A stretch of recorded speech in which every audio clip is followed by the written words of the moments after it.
All right, we're playing Civilization with Kleezy.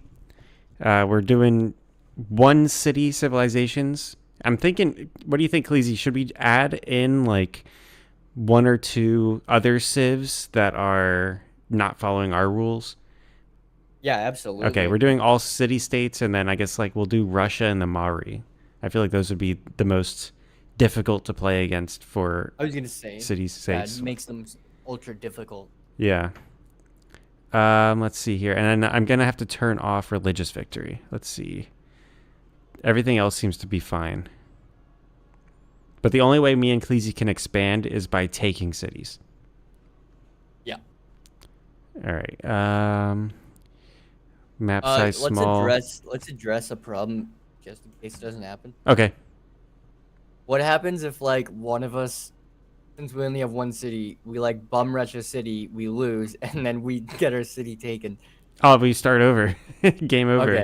sounds good. Sounds good. That's fair. Yeah. Also, Just these. glad we clarified. Yeah, these civilization streams. There's a lot of downtime in civilization, so me and Kleezy tend to talk about whatever, including like politics and history, cultural events. Um, Yeah. His brain's been on economics mode. He's got all these ideas he wants to share and discuss with me. And my brain's been on the Four Nations face off coming up. So we'll I haven't work even them thought about it together. once. Yeah, you'll actually have to update me on Yeah, that I'll because tell I you about have it. no idea anymore. We both have things to share with each other Crosby of or is varying Crosby intensity. has Crosby's Crosby playing. my captain? Like, Crosby's playing. yeah, I think okay. I Jarvis, didn't. though, he's going to be the one that shows Canada who really cares about Canada. Jarvis, dude, nobody follows like Hurricanes hockey, but Jarvis was interviewed after the last game for the Hurricanes before the break, Yeah. and Aho is basically he's in the he's going to be on Team Sweden or Team Finland, sorry, um, and Jarvis in his like post game interview, like in front of the whole group of fans, she goes, what are you looking forward to in the Four Nations face-off? And he goes, running Aho from behind. Blindsiding my teammate. Yeah, he said Yeah. he said in the like earlier in the year that he wants to drop the gloves with Aho. So that might Dude, if he happen. does, oh man, if he does, that'll be awesome. Yeah, that'll hype it up. Let me see. I Yeah. think the first game is Sweden versus Canada, so we won't get that on the first When day. is it? You don't even know? Wednesday. I'm hoping for oh, let's should I be Sweden or do you want a bot to be Sweden? I know we said Russia, but I feel like Sweden Um, could be a stand-in for Russia. They get kind of aggressive if well, we neither could of do us will be here. both, Russia and Sweden. Yeah, I was gonna do the coupe.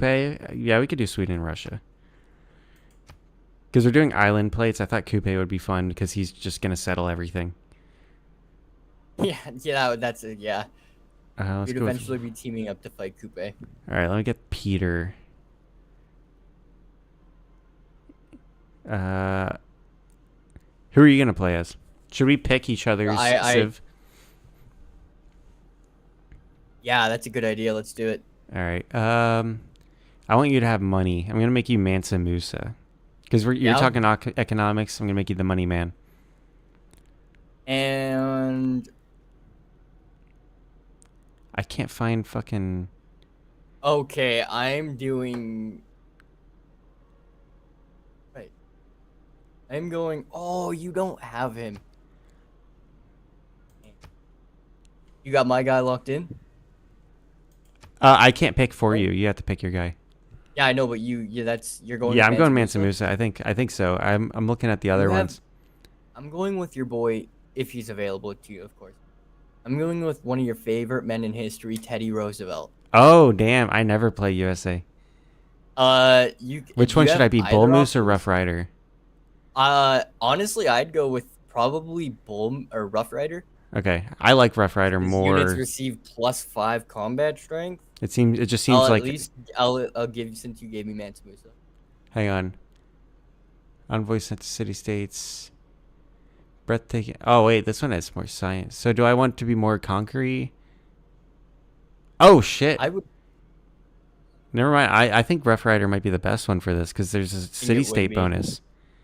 Is there? Yeah, he I didn't even gets. know. So the Rough Rider one, you get the +5 combat strength, and then Oh envoys yeah. sent to city states count as 2 Mm, envoys. there you go. So I'm gonna be building trade routes. I guess I'm going money man too. I just don't have as many bonuses for money men.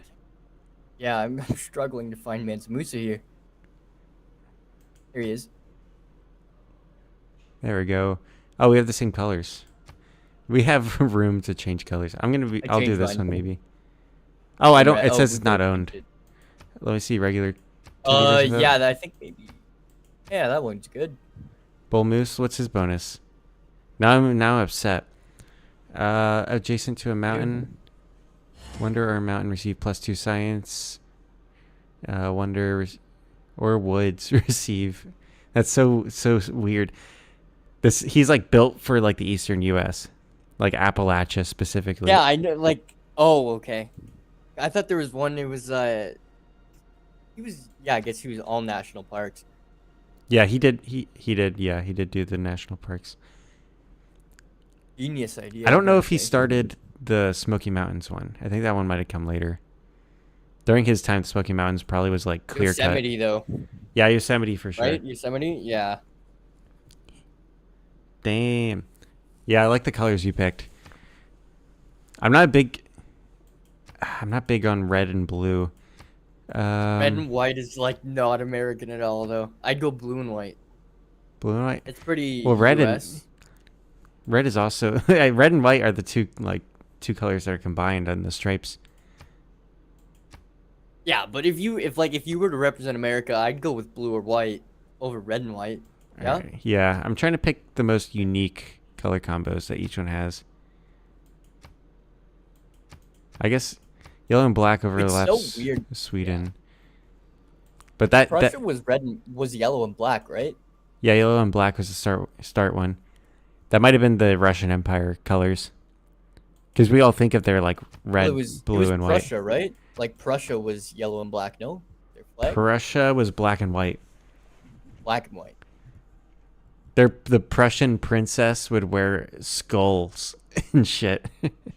Oh my god, like human skulls, like legitimate? No, like skulls Okay. as like decorations. Yeah. That's pretty hardcore. All right, For, what about like, this one? 18 White and blue.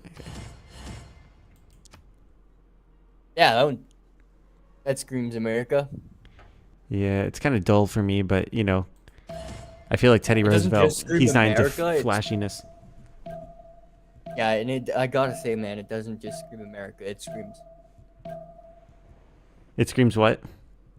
America. America. Oh, okay. Your mic didn't pick it up. Oh, also ranking the Four Nations jerseys. Have you seen them? From the first stirrings of life beneath water, to the great beasts. Are you looking of them up Stone right now? Age, to man taking his first upright steps, you have come far. Now begins your greatest quest. From this early I can't hear you at all if you're talking. civilization on towards the stars. And so it is upon your broad shoulders, Theodore Roosevelt, to charge forth and lead your people on their great adventure. Use your military might. There we go. Oh, I didn't change the world age. I'm just not realizing that. I don't hear Kleezy at all. Did his connection go out? It's like as soon as I started the game.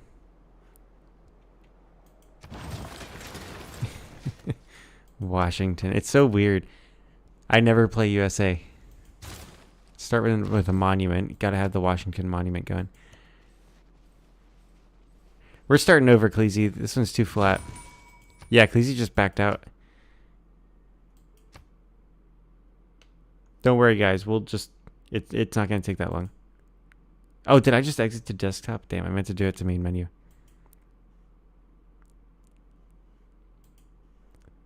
I don't know what happened to Kleezy. Maybe his connection went out? I'm still on the phone call with him. Of course. Right when we start the game. I DM'd him Evo Live. Let's get the game back up. Technical difficulties, boys.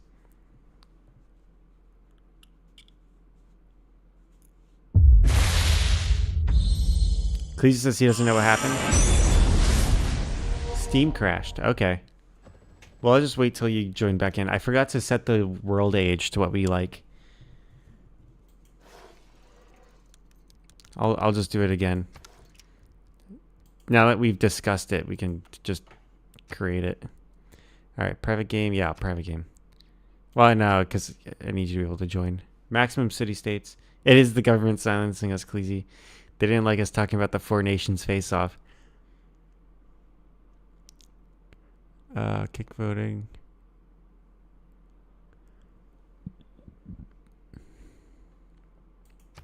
Island plates. Liverpool, everything. Standard resources. Yeah, I'll just go standard. City states. World age. World age is new. Start position. Go legendary, because, you know, we get one. Temperature. Yeah, I'll go standard. Rainfall. Normal. Sea level high.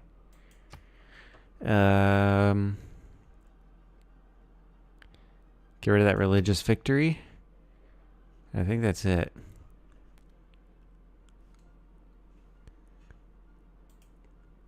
I just gotta wait for Kleezy to join in.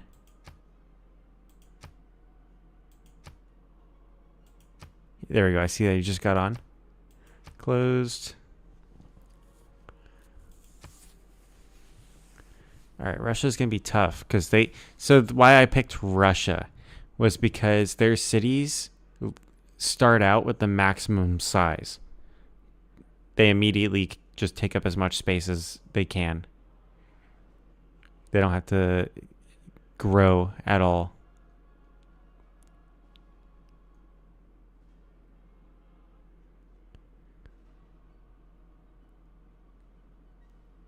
Where the fuck is Peter? All right, let's get Christina in. We'll get Peter in as soon as I see him.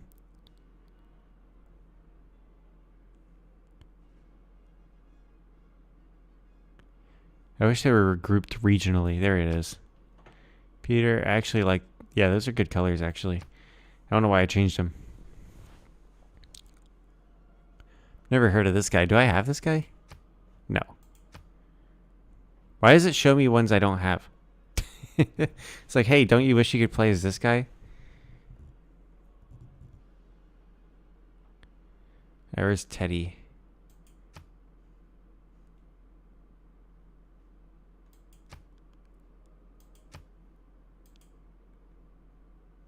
What the fuck just happened? Some random dude just like joined in and left. Kleezy, I don't see you anymore. There we go. I hope that sent an invite. I had a random join in. I'll be red. Red and white. The other two don't have those colors.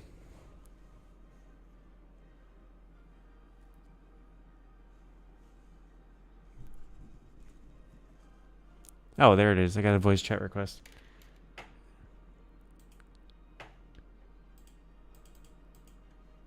Start talking. You there? Hello, sir. I hear you. Now it says waiting on Kleezy to connect.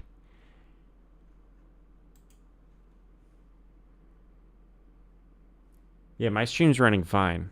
I have no dropped frames or anything.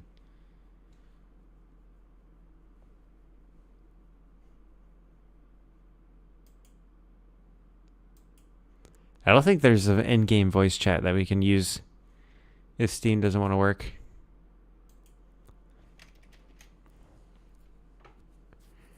See if... Oh, you're in. You're in my game. See if you have mods connected.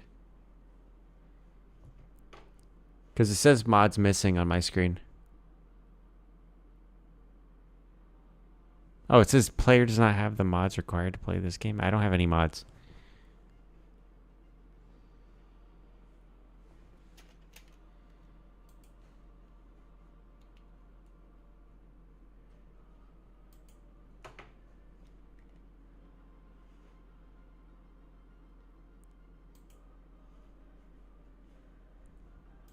Yeah, let me call him again. This is gonna be the whole stream. Are you there? Yep. Okay, there we go. Oh, did he just disconnect again? Oh my god.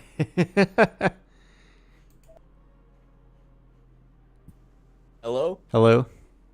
All right. Hopefully that works. You're a little quiet again. Really? Let's see. Keep talking.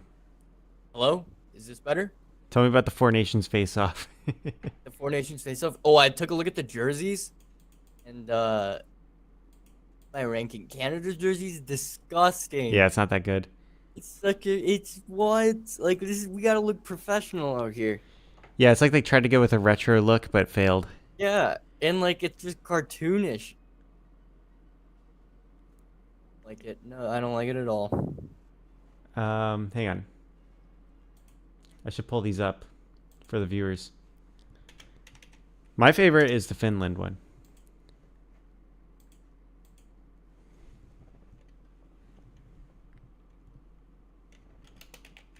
I think we lost Kleezy again.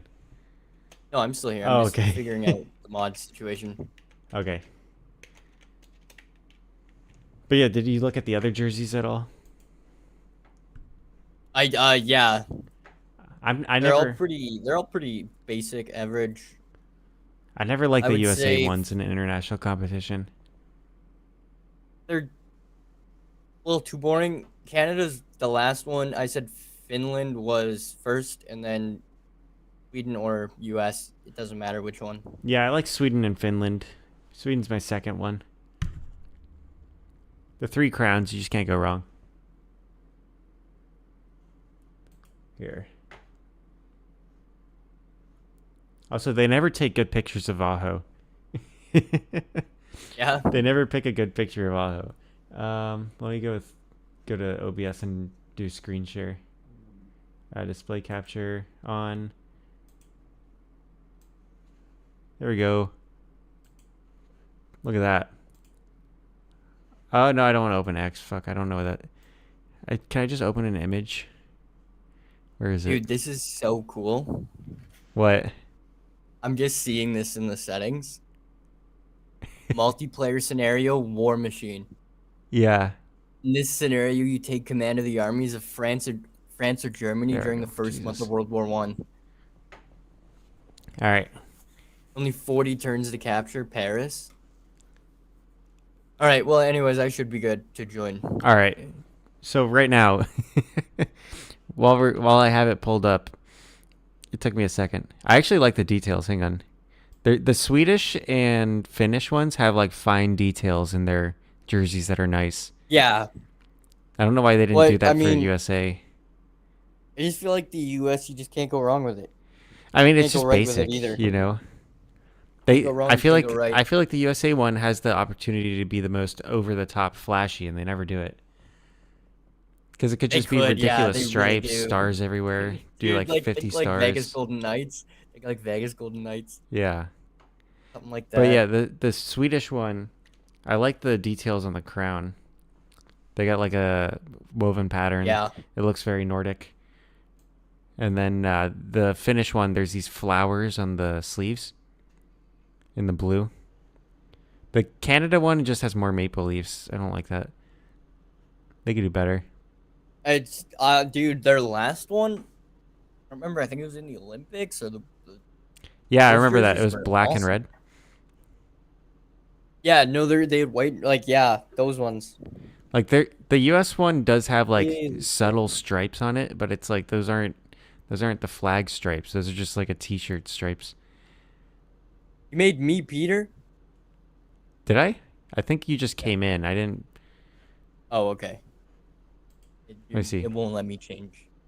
mean, I can change man's. Yeah, you're some random players in here. That's what it is. Yeah, that's what happened. AI. Damn it, these fuckers. These friggin' fricks, man. These freaking fricks, man. Closed, add a player. AI. Have it open? Computer. Why can't I just make it a computer? Why? Oh my god. That random player just fucked us over. Yo, you got it. No, I can't make it. I can't change Oh. this. It's just Do you like wanna- a. Do you want to just make it? Do you want to just make it random then? Yeah, I guess. Okay. And if I add one. And then try and do it. There, I can change that one. Why can't I change this doofus? Can you get rid of them? Yeah. Yeah, there we go. Also, that random guy, like, why did he join? He doesn't know me. Oh. There we go. Type something and it's like block letters. So All right. that was the government, dude. Oh, it was. It was They the were Shadow warning Wizard us. Money Gang. Yeah. Yeah. Shadow Wizard Money Gang. But yeah, my ranking for the Forgot about jerseys that club. is Finland Yeah. first, Sweden second, USA third, Canada fourth. Yeah. Canada's fourth. Gross. Get it Yeah. out of here. They could have done better. I just don't understand why they just don't keep it simple, clean, basic, and then just go with that and then have it be historic.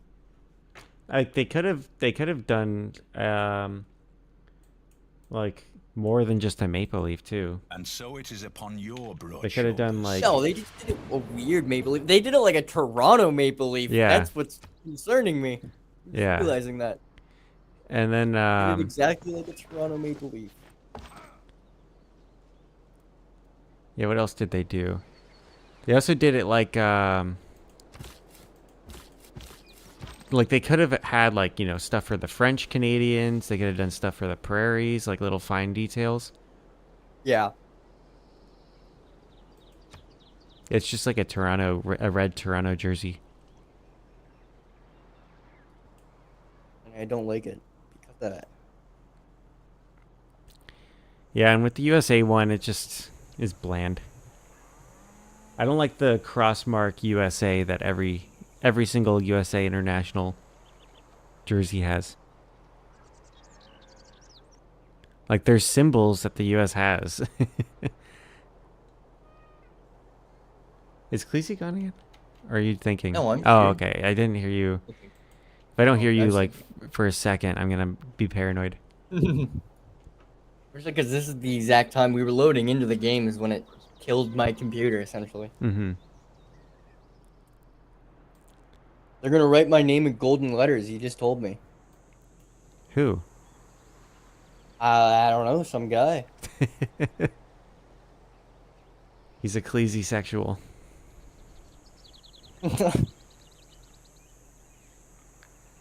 So I made the world age new, and my area doesn't look like a new world age area at all.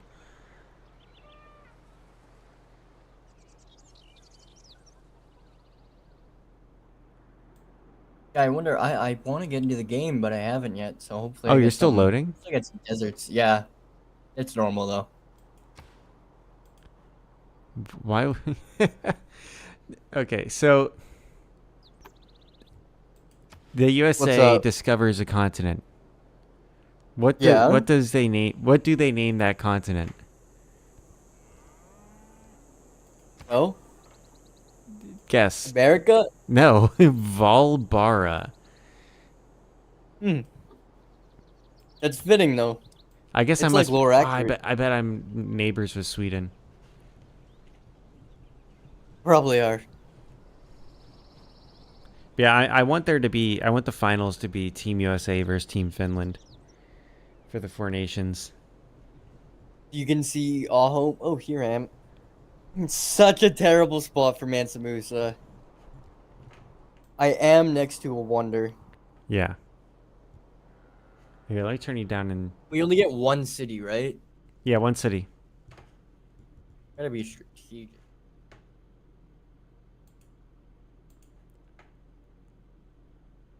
Good bad start. Yeah, I picked legendary starts. I just have a bunch of cows around me.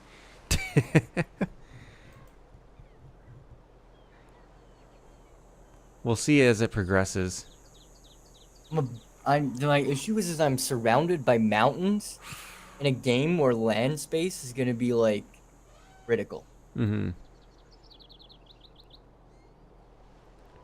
Ooh, I think I might go on my north shore here. But I don't know. See, if I go on my north shore, I'll have like 2 lakes, and then later on I can build like a harbor Yeah. to connect to the ocean. It looks That way. like, at least.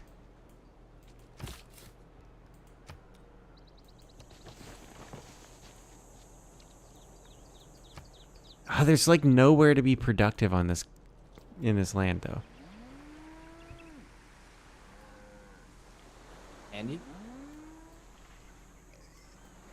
It's all flat for me.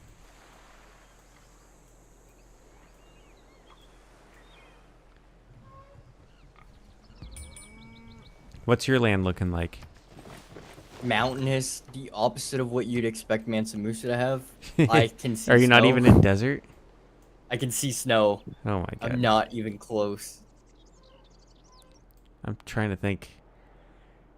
Do I want to be on the west coast, south coast? You get that option? Yeah, I have coast by me. Yeah, nee.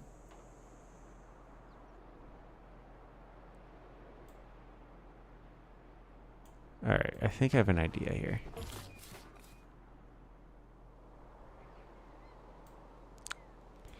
Just puzzling, man, puzzling. So, Yeah, me too. Got a resource there. 1, 2, 3. We can expand 4 tiles out, right? Yes. I don't know No. how much of my land. It's only three. Only three. I don't know how much of my land I want to be occupied by water.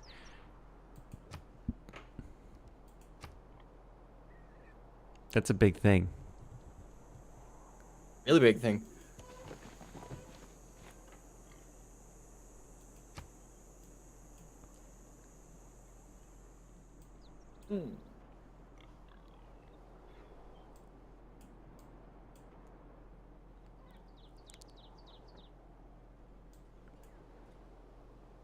Right?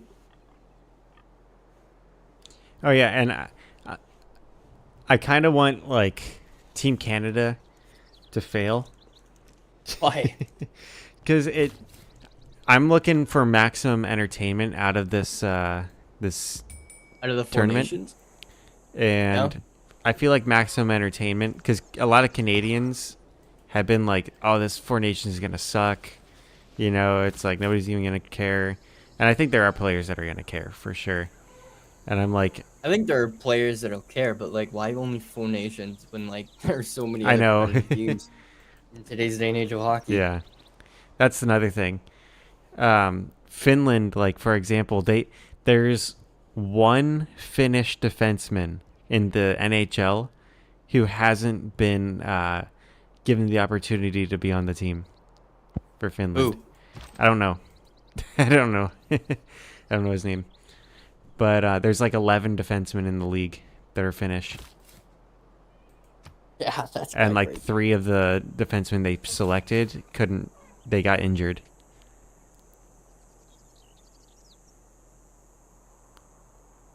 Let's see here. 1, 2, 3. My land is looking all right. Okay. My thing was I wanted to be within reach of these elephants, these pigs, and some hills. I think I got it. Washington has been built. Congratulations. Let's see if I discover... Yeah, there's immediately land I would have rather had.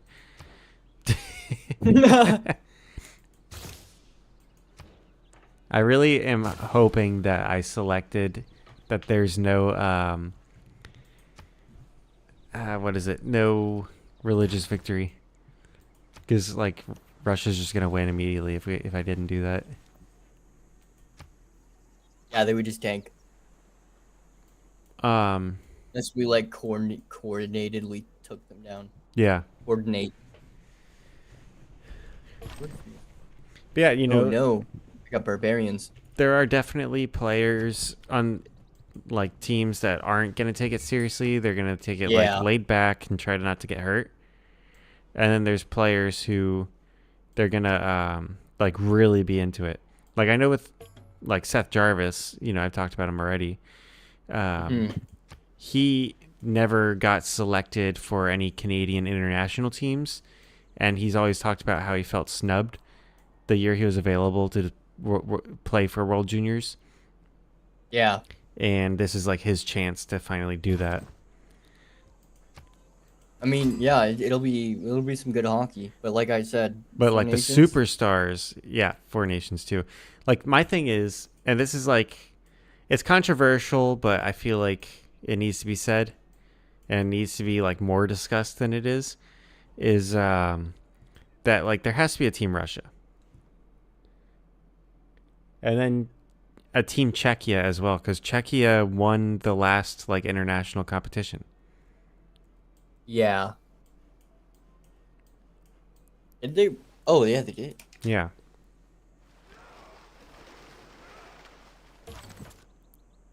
Yeah, it was a All right. Team Czechia last summer had Pasternak, Natchez, Mrazek as the goalie.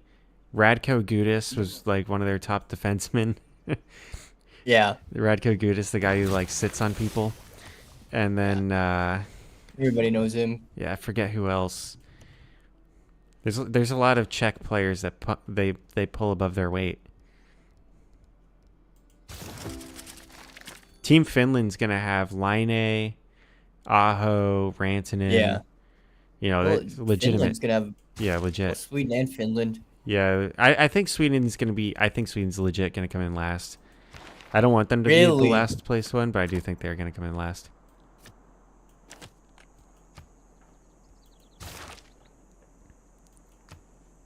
Is that controversial?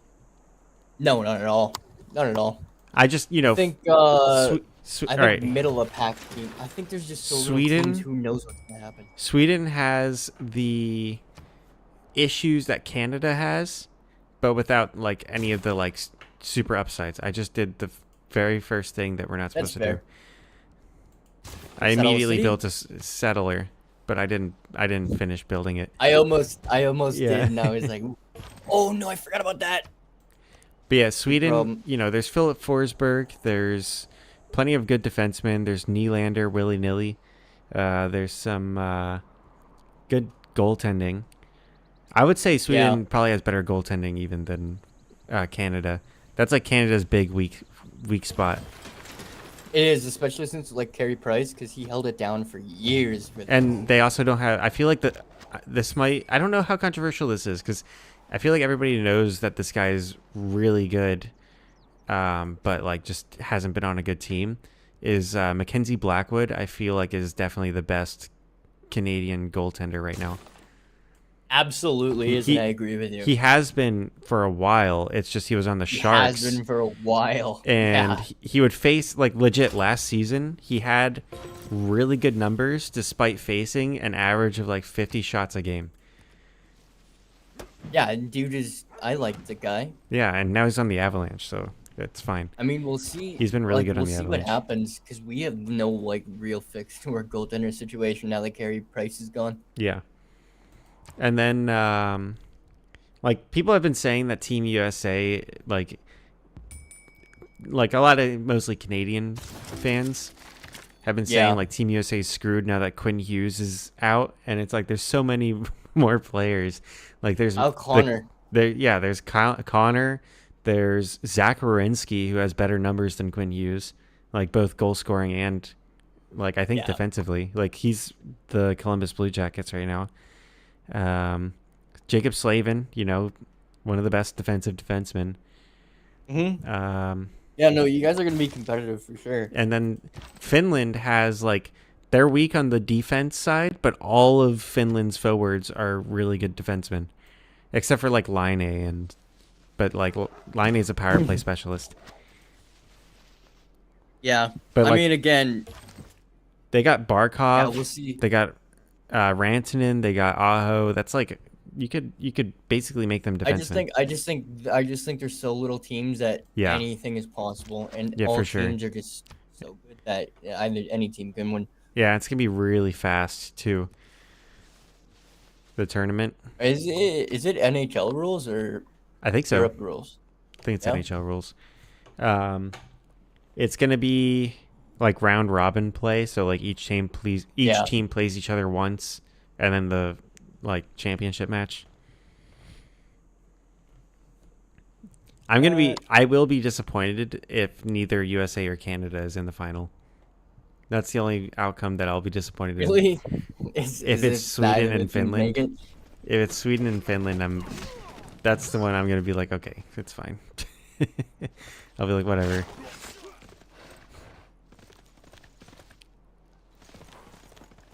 I want it to Oh be no, I'm either. really gonna have to solve this problem. Ugh. I want it to be either Sweden or Finland against Yeah. either Canada or the U.S. in the final. Though Canada versus U.S. would be fun. Yeah, I mean, we'll see. It'll be good hockey. Mm-hmm.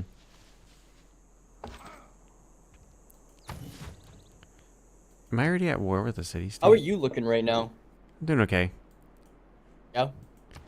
I got A two lot of city states, it barbarians. seems, by me, and I don't think I have to worry about them. I'm gonna build a galley, because I can. Get some I water. I will say it is nice, now that I realize it, I have this flat land, probably for the sake of building airplanes. Yeah, because you get the P-51 Mustang. Yeah. Which, I don't know about that one. I feel like it's only going to be good for, like, 5 rounds. It will, but yeah. It 'Cause absolutely will. At that stage, like, technology moves so fast. Well, we'll see. We'll It'll see. take a couple turns. We'll see how fast technology moves. Yeah, I'll be back. I'm going to get water. Okay.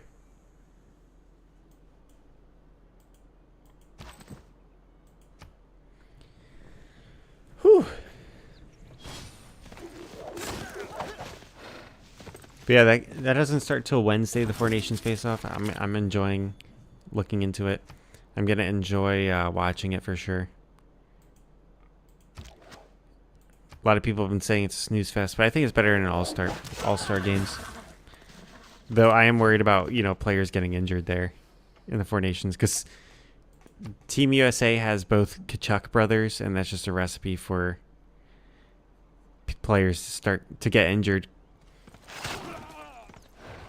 Because the Kachuk brothers are going to be too excited to play together. And then Canada does have Marchand, and he's always up to something. So, like, there's going to be some sort of drama, and someone's going to get injured. I'm guaranteeing it. Let's see here. Affluence, foreign investor. I'm going to go with the diplomat.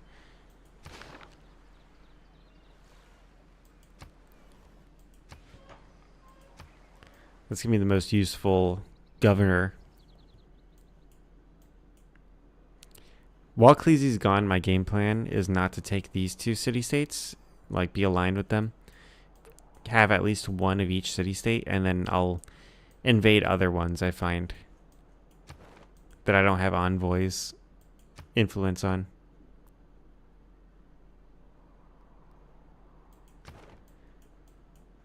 Because that's the way to be competitive on this, I think. Like, normally you want to have cities that are under the influence of your other cities. But the way this one is we don't have control over that. We have to take cities. So the only way I'm going to have cities that have influence on other cities is by taking cities that belong to another civ, like Russia or Sweden. And who knows if they've wiped each other out by now. Because they could have spawned right next to each other, and then I think Russia starts out with an advantage over Sweden.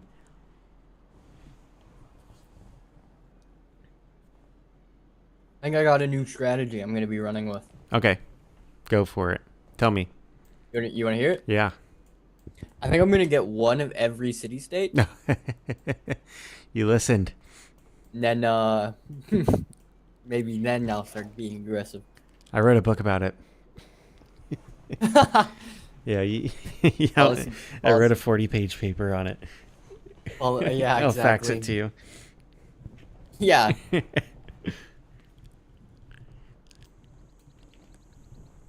Is yours as insightful as mine? No. No, it's just got a lot of dollar signs all over it. So, like, for example, I have a social programs versus my policy, a 60-year projection. Yours is just dollar signs. Yeah. In that section, essentially. That's the equivalent. Yeah, dollar signs arranged in the shape of a W. Dang, man. Never even thought about it. Never even thought about it. Oh, dude, we're gonna be in dark ages for so much of this. You think? I'm in a golden age. Really? I'm on pace for a dark age. I'm on pace for a golden age, it says. My air score is 9. What is yours? 3. I'm getting You bullied need 19. 19 era score for a golden age. Yeah, it says I'm on pace for it. I don't know what I could do differently. I'm building shit. Guys are so annoying, though. I tell you. You know, this is gonna be the first one where I build a diplomatic quarter. Yeah, I never touch those things. Yeah. That's a great idea. And influence. Mm-hmm. I'm gonna explore the coast of my island, see if I have any neighbors. I want to have like at least I want to have either Russia or Sweden near me, because like I can start trading with trade? them. Yeah. Yeah, exactly.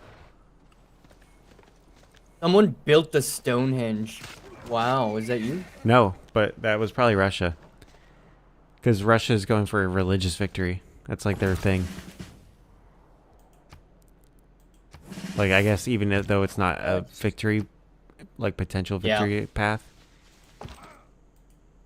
That's the career path they've chosen. Did you have that in high school, by the way? Not at all. Not at all. I've heard of many Americans speak about it, though. Yeah, career path. Mhm. Yeah, to graduate from my high school, I had to do a senior project that demonstrated I had some sort of skill set for a career out when I left high school. Which one was it? What was mine? Yeah. My brother is a musician, so I shadowed him and other musicians on throwing shows, and then I threw my own show. But my band didn't show up, so I just played bass alone on a stage for people. Wow. And it was a venue. It wasn't at school. It was like I had to Yeah, I know. actually Like get an a venue. actual thing. That's pretty crazy. Yeah. That's a good story. Yep. And when like I had to present about it to the teachers that were judging me, Yeah. they were like, "Who was it that like didn't show up?" And I told them the names of the students that like flaked on Yeah. me. Yeah, I totally ratted them out. No, at least you got a solo in. Yep. I played a few songs. I played my parts in a few songs. I was gonna sing, but I was like, I'm not really gonna sing if nobody else is playing with me, so I'm just gonna play bass for you guys. And then I did improvise like a little song about a dog that was in the crowd. Just to have video of me singing for the presentation. Yeah. Just something bare minimum. Yeah. It was humiliating. Was it? Oh yeah, it was so embarrassing. Because it wasn't like nobody knew that it was my senior project in the crowd. Oh, so they just thought you were like legitimately. Yeah. Yeah. I Well, was I mean, just hindsight being 2020, it is pretty funny. It is very funny. The photo from it looked sick. Yeah. Yeah. which is what I needed. You know, it was all for a photo to put on my presentation Hey, and show that you I sound did like it. a fantastic. You sound like a fantastic politician Yeah, for a photo. yeah, it was all for a photo. Yeah. I went to Um, the Palisades. Yeah, what were you doing there? I just went there.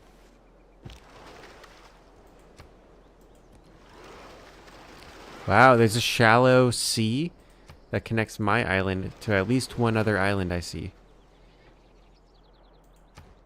That's big, Really? big money.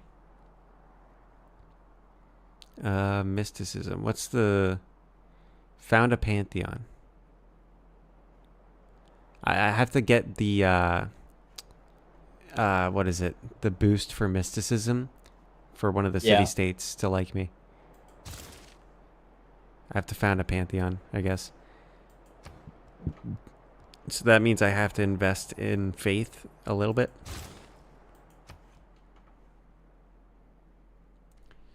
But yeah, you know, the shadowing musicians was cool because I, you know, shadowed professional musicians that Shadowing, I knew. honestly, shadowing any like real professional is cool. Yeah.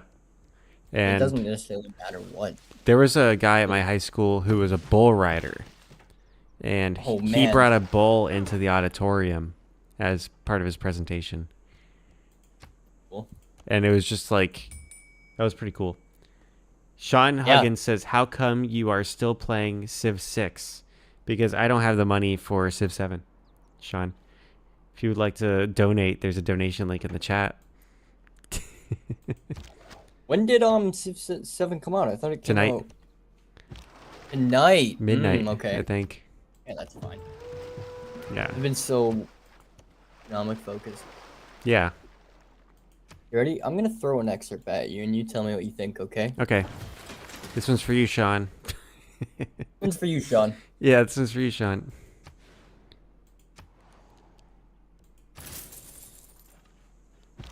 Okay. The success of capitalism depends on broad-based participation. And my policy ensures that the free market is no longer exclusive. It is accessible to all. The time has come to stop choosing between equity or efficiency.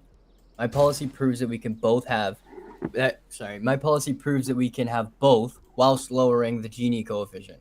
But it does more than prove compatibility, it accelerates change. My policy is not just a policy shift, it's economic jet fuel for a free market system. What do you think? Sounds good. Yeah? Define equity. Find equity? Yeah, there's like a billion definitions of equity.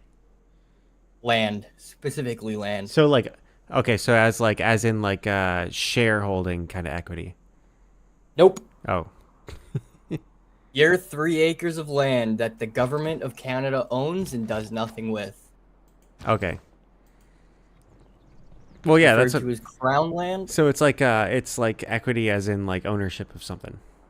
Ownership of real tangible land. Okay, because there's also like the World Economic Forum equity, which is more of like it's like Yeah. equality based on communist principles, kind of thing. Yeah. But so mine does that, except mine. Well, no. I'm talking specifically about like their definition of equity. It's like Oh, there's okay, different yeah. definitions But of then equity. again, like, yeah. But in The- my opinion, equity is something that is based off of real tangible assets. Yeah, that's like the actual definition of equity. I was just wondering, like which No, one that's you fair. meant. That's fair. Because like with the World Economic Forum, it's like part of the DEI thing, the diversity, equity, and inclusion Yeah. thing. The equity isn't like equity as in like ownership of stocks or ownership of property or anything like that. The equity, it's like a reworded form of equality where it's like you lift up people who are perceived as lower by their philosophy. Yeah. And bring down people who are perceived as higher, which is, communism stuff. Sean Huggins put a bunch of Yeah. Canadian flags in the chat. Did you really? Yeah. No hockey sticks, Hell though. yeah. Oh, so it cancels out. Yeah, it cancels out. Realize. He's just a Didn't fan of realize. syrup. He's just a fan of I syrup. was gonna. Did he add the syrup? You know what I'm shocked by? I'm not Canadian, by the way. Okay. There's not like some iconic Canadian maple syrup alcohol. Like, why? Where's the maple No, alcohol? we buy all of our alcohol from majority of the U.S. Yeah, but anything that's sugar, you can turn into alcohol. You know, like that's I'm sure there is. yeah, But like, you're more likely to drink a Bud Light because of a yeah, Bud Light commercial than like a local brewery. Do you understand? yeah. I understand what you mean. I know what you mean. I'm just saying, like historically speaking, like because like rum, Yeah. rum is molasses that's been fermented into alcohol, and Didn't know then that. yeah, and Didn't then know that. whiskey is Yeah. like the like sugary stuff in corn Hmm. Mm-hmm. fermented into alcohol. Like maple syrup, you can turn into alcohol. Like anything that's sugar, you can turn into You alcohol. could. You absolutely could. And like, Why has I Canada can not done this? guarantee that they have. They have. I guarantee I could go to my liquor store and find Yeah. this Well, that's what I'm saying. Is in like the Canada section. I'm saying like I should know about this. Like this should be a thing that they talk Oh, so about. you're wondering? Like Okay. I I talk see about what you mean. moonshine. Like North Carolina, we got Yeah, but moonshine. yeah, but that's because there's no way a Canadian company could be able to compete Hmm. with the mega corporations that American liquor companies are. Yeah. That's probably why. Well, I mean, a lot of breweries are local. Like there's like 12 breweries in You my guys, hometown. yeah, but like, oh my God, I think we take like, man, I think it's like $40 billion a year worth of alcohol we take from you guys. That sounds right. Something like that, yeah. Something ridiculous. Maple spirits, maple from Canada. These spirits obtain their alcohol content by the distillation of a fermented maple wine. Why the fuck do they have to make it gay? Why can't it just be fermented maple spirits? Why do they have to go Yeah, maple wine? like It's maple not a wine. wine. There's no way it's wine. Okay, so you ready? Are you ready for this thought? Okay. I have a section in here and it's called Understanding the Need for a Market Reset. Okay. Hearing that, what do you think? Well, it depends on the like. So, Term? like, as in a market reset, you mean like things are overvalued right now, and you need a bit of a crash so that things can kind of get back to a realistic level. No. Sean's leaving. No. Sorry, Sean. Sean says they definitely make maple whiskey and such, and by they he says we, and he says have fun playing. Yeah. Goodbye. I'll see you, Sean. Kleezy's Canadian. I'm not. This is his plan for Canada. I feel like Sean should have stuck around. He could have learned something. That's why I said sorry, Sean. It's okay. You can't All save right. everyone. So, yeah, I can't save everybody. Um, so my take on it is due to wealth inequality. Hmm. So I think there needs to be equilibrium to the market or an added equilibrium to the market. Because otherwise, that's when I believe late stage capitalism will happen. Because I do believe that it is a thing. But what is your take on that? I think that it depends on the source of the wealth inequality and the general standard of life within it. Because, like wealth inequality could be, a situation where it's like a medieval king and a bunch of peasants where there is like a shit ton of wealth inequality, but the standard of living still isn't the same as it is in like modern countries, Yeah, Like, yeah, that's like in a modern There you country, go. a lower person is definitely better off than even a king in the medieval time, but they're not yeah. like they're still like a lower person in the modern context. So it all depends. I mean, speaking on Canada, they definitely have a problem with Yeah. things are too expensive for most people.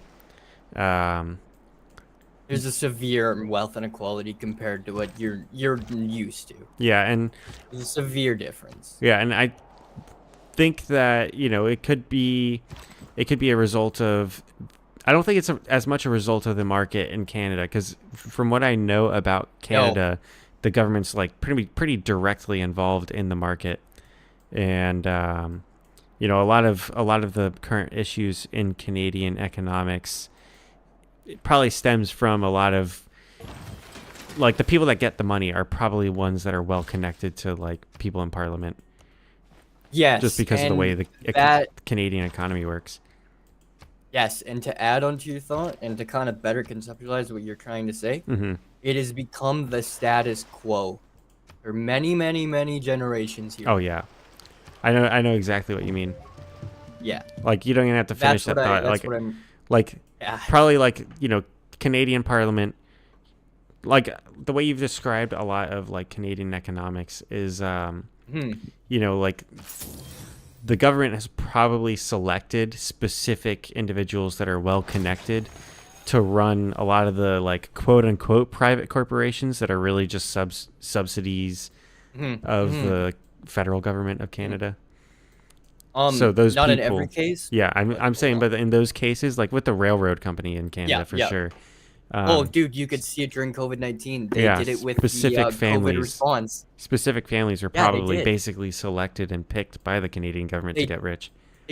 They did, and in fact, a 24-year-old kid got given over $1 billion, and that's what people. I remember started that. Going, whoa, whoa, whoa, whoa! What? Yeah. What is happening? You're just well connected. Yeah, In Canada. well connected, I guess. It's like the entire Canadian government is this is me being like exaggerating, but it's like the entire Canadian government is the USAID. There's a lot of it. Yeah. Well, I am gonna tell you what my strategy is to fix that. Okay. Brought up a great point about having a tangible asset and not just fixing it to fix it, Yeah. right? Not just fix it with social programs, Yeah. because Because it doesn't mean anything. me and you both agree that social programs are only creating dependency on governance, Yeah. which is It doesn't inherently it doesn't gonna benefit. bring state interference. It doesn't benefit It either doesn't benefit parties. anybody that like it harms the people that are trying to be helped, because they become dependent on it, because, like, if they were to get off of it, like, meet the criteria to get off it, they'd often just be worse off in that, like, buffer zone between qualifying for the social programs and then being rich enough to be paying into them. And then Without a doubt. yeah, and then the people that aren't on them, they're essentially paying for people who aren't providing them anything. Yep.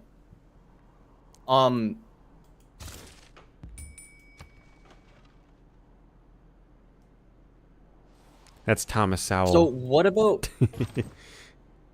Nah, that's very famous. But what about instead of giving, like, tangible, just money, which you go ask a lot of people, they'll blatantly say free money. That's quite literally what they'll quote it as, right? Yeah, and I wouldn't even say that it's best to give money. It is better than nothing for a lot of cases, like, because then of course there's going to be, like, they're going to use that money on what they value themselves, which is better than it just being spent for them in some cases.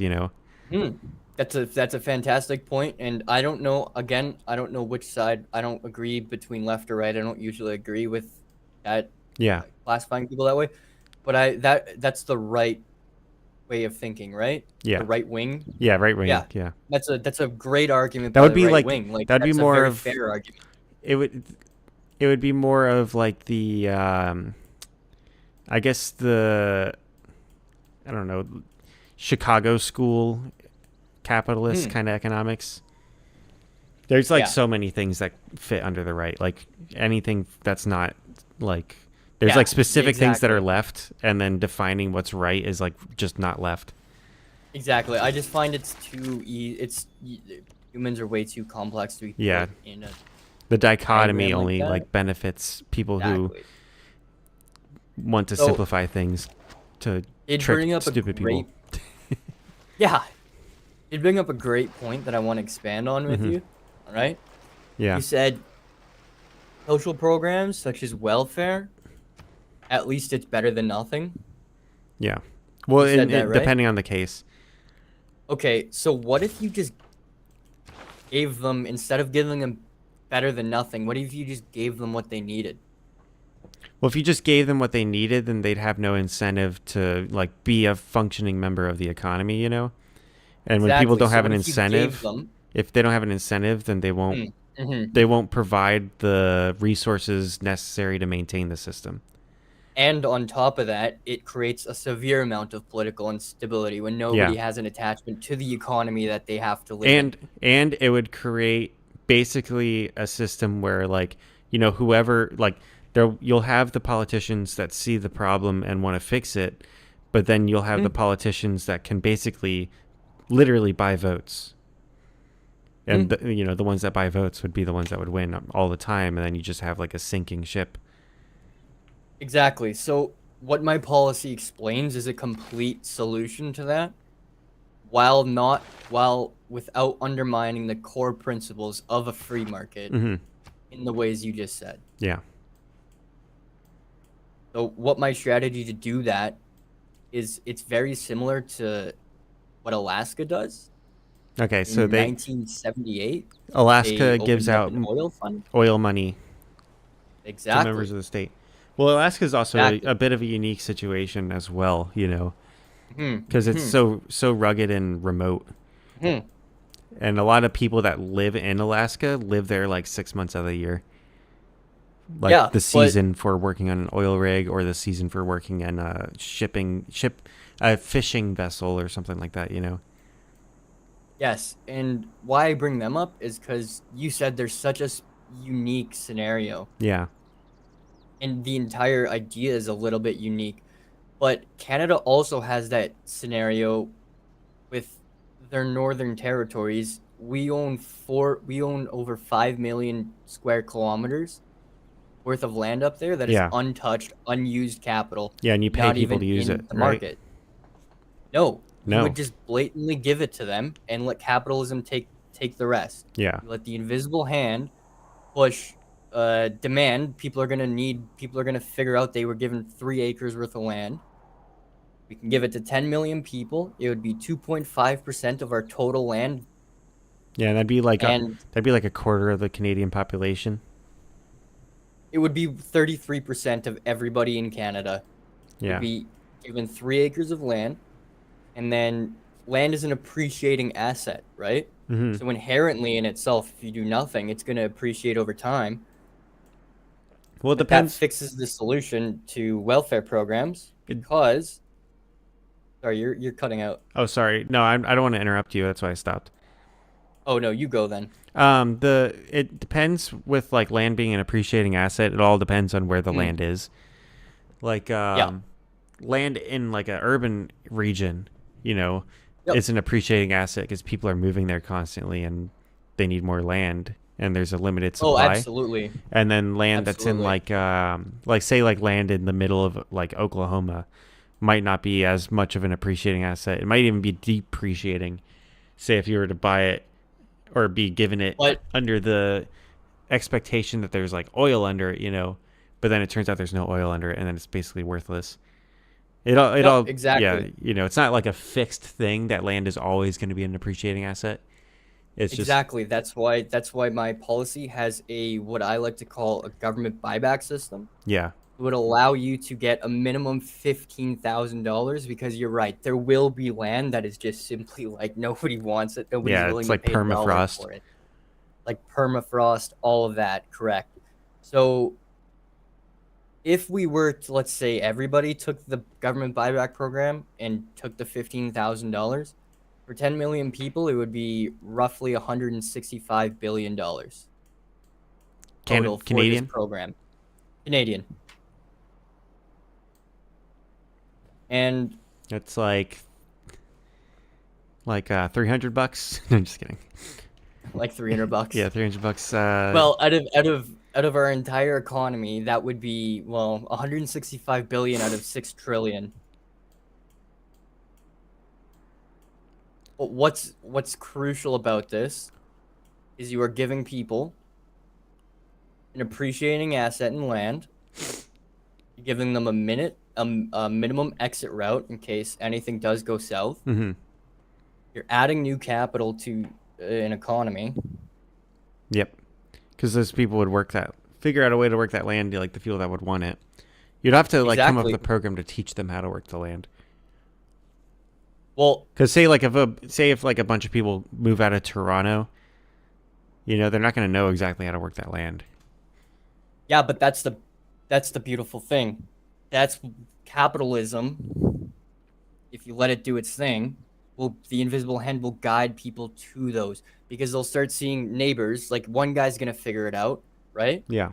And then they're gonna see their neighbors on a land, because everything's gonna be blocked together. They're gonna see their neighbors. They're gonna get interested, especially in small town communities that everybody talks to each other. Mm-hmm.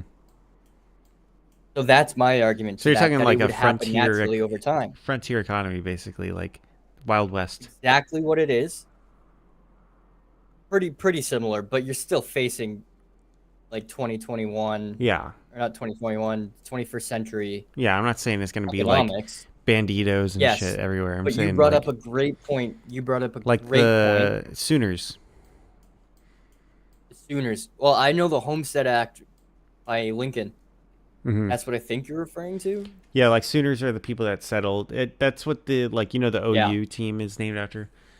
Basically, like they were like, you leave this spot at this time, and whatever plot of land you plant your flag on, you have like say 100 acres surrounding that land. Wow, or whatever. I didn't know that. That's so crazy. Yeah, basically it was like a big race. It's similar to that. A big race to the west. That's how they settled the west. It's similar to that. It's very similar to that, except those were very restrictive in the fact that you had to go settle and work that land. Yeah, and prove that you settled and worked that land.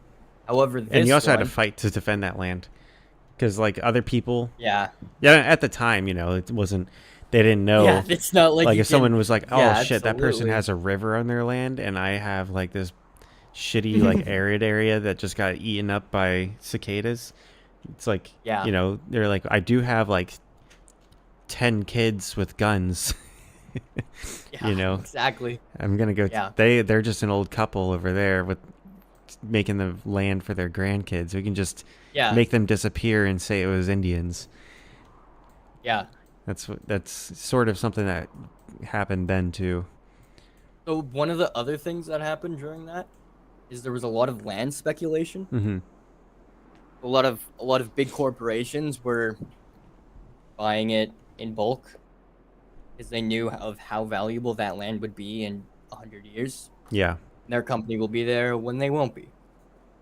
But how that relates to us is Canada, the policy has that written in mind. So one of the core concept is a 90% tax on any sales in the first 21 quarters. So just the idea is to keep people from like being like, say like the invisible hand kind of thing. Somebody doesn't want their land, but their neighbor is like, "Oh, dude, I could really grow my farm." You're trying to prevent them from buying up the land from someone, rather than like it going back to the government to be given to someone else. Exactly. And the reason why is because most of this land is not going to be able to be developed in 5 years. Yeah. Enough for somebody to say, "I want to expand my land." But that also forces the person to hold on and and gain the value, so they are learning of the value. Yeah. Original 15,000 over 5 years is no longer 15,000. It would require do you know what like boxable is? It's like not at all. Basically they're like houses that can be delivered to places. It would because like a lot of people today, they don't know how to build their own house, They're not going to like, absolutely. They're not going to know how to show up there and build like a peat house or something and wait until they can work their way up. Not at all. So like things like boxable, they're like a newer thing. They're basically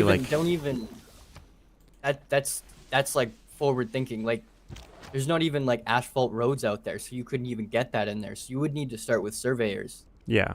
That's how long, like you're going into bush. There's no like roads out there. Yeah, that's what I'm saying. It's like, so that's, exactly. Like you'd have to get up part of this would have to come up with the plan to make like a standardized Well, beginner home and roads that like say like the plots of land. There should be like a central road plan as well, you know, yes, to connect absolutely. them. That would be covered. That would be covered through the zoning, because you would need collector roads. The government, it would be government infrastructure. Yeah. However, again, people won't be moving to the land anytime soon because there's nothing out there to move. Mm-hmm. At the very start, they're just earning the compounding interest because land is an appreciating asset. Well, the only way To begin with, there's not as much risk. the only way for them to like cash out on that compounding interest, you know, to like live off of for a time, would be to like sell portions of the land over time. Yes, but the issue is you could argue that capitalism would again push people out there because now there's such a big demand for roads.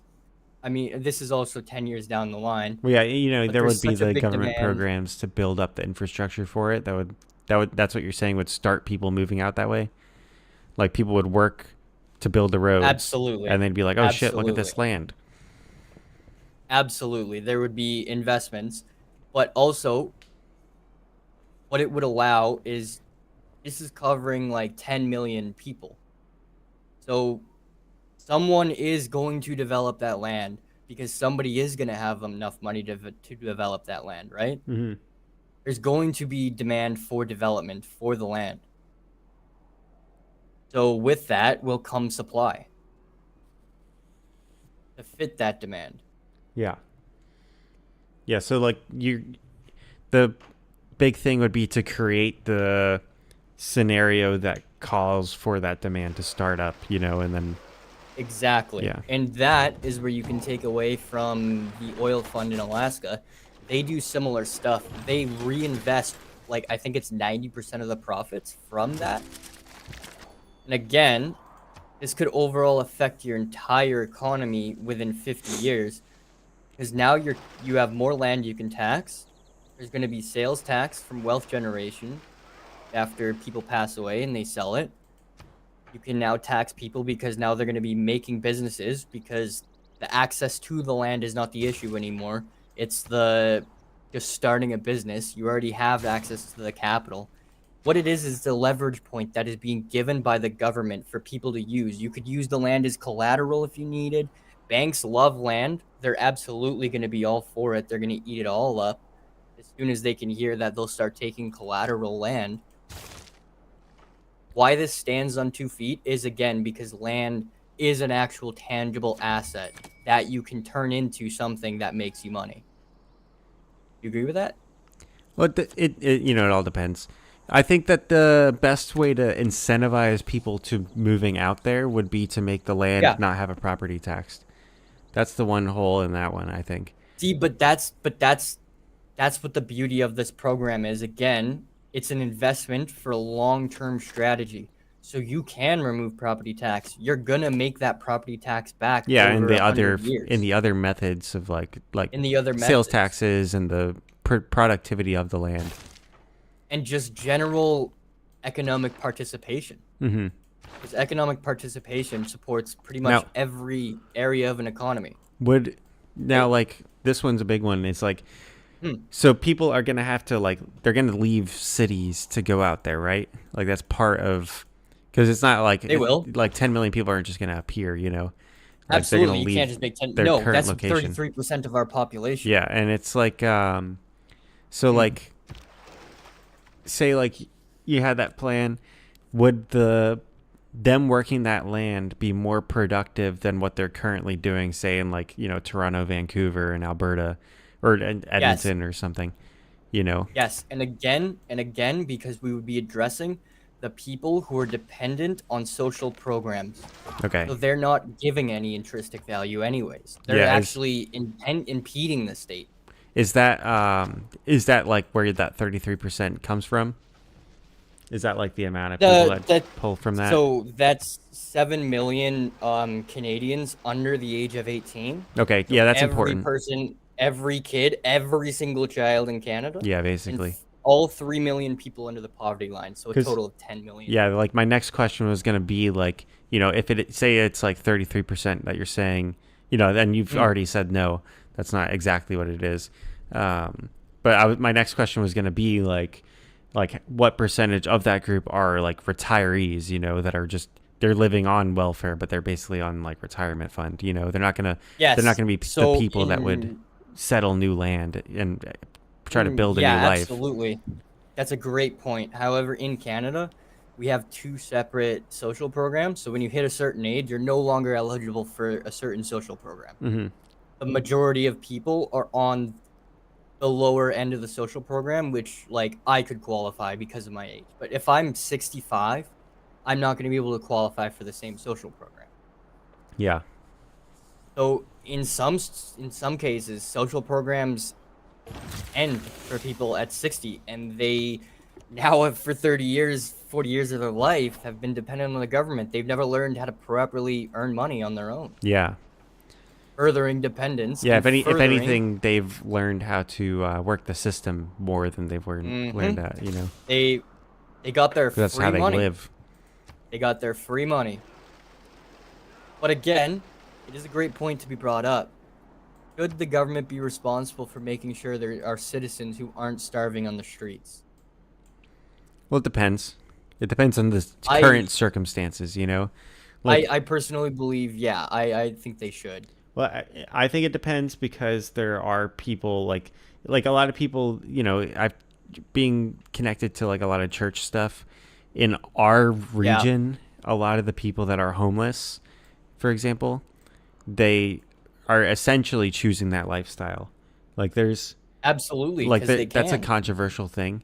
Like there are people that legitimately are down on hard times, but typically Yes. those people that are down on hard times, they accept help and then they get out of that situation because they're, you know, functioning people. And then there are people who that's just the way they're comfortable living, where you put them in like a home for like, you know, from charity. And what they'll do is they'll basically use that home to shower, freshen up, sleep on a bed for a night, and then they'll be back out on the streets because that's their like status quo for themselves. And they're not. Yeah, absolutely. They're often mentally ill. But then there Yeah. are other countries and other situations where it is like someone literally they just can't work. They can't get a job for whatever reason. Exactly, and it's completely unfair to them that they are denied basically economic participation. Yeah. And the government allowed that. Yeah, like They didn't know that's what the thing they were in getting India. themselves into. There's like whole Lit- castes of people that are like the untouchable caste. Like I do know that, yeah, yeah. you know about them. Like they basically work sewers, and if there's no sewer jobs, they're basically just fucked because they can't make food because people know they're untouchable. And like if they make food, people are like, "Ew, that's untouchable food." Yeah. For But example, going back to the policy. but I don't think here, that's an issue in Canada. No. Yeah, I don't think they have an untouchable caste. Oh my. Those would be called snowbirds. So going back to the policy here. Oh, hang on. Watch the signs just commented. He says, this is all Kleezy's economic policy stream. Your boy Mum is bouncing the ideas off him or back to him. He's confirming that the ideas are like not retarded. Yeah, I'm either questioning. I'm interviewing Kleezy. Yeah. That's essentially what it is. Watch the sign says like money owed for time off from work due to COVID paid by the government. So yeah, that's a thing that happened here in the U.S. I don't know, you know, the COVID situation in Canada was much crazier than here in the States. They like took a much more authoritarian stance in Canada. Route, yeah.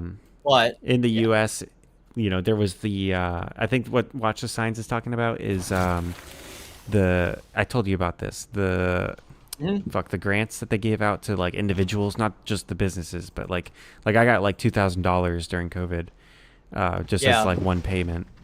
Yeah. I think that's what he's referring to. And it was like to pay people because the government was keeping you from working.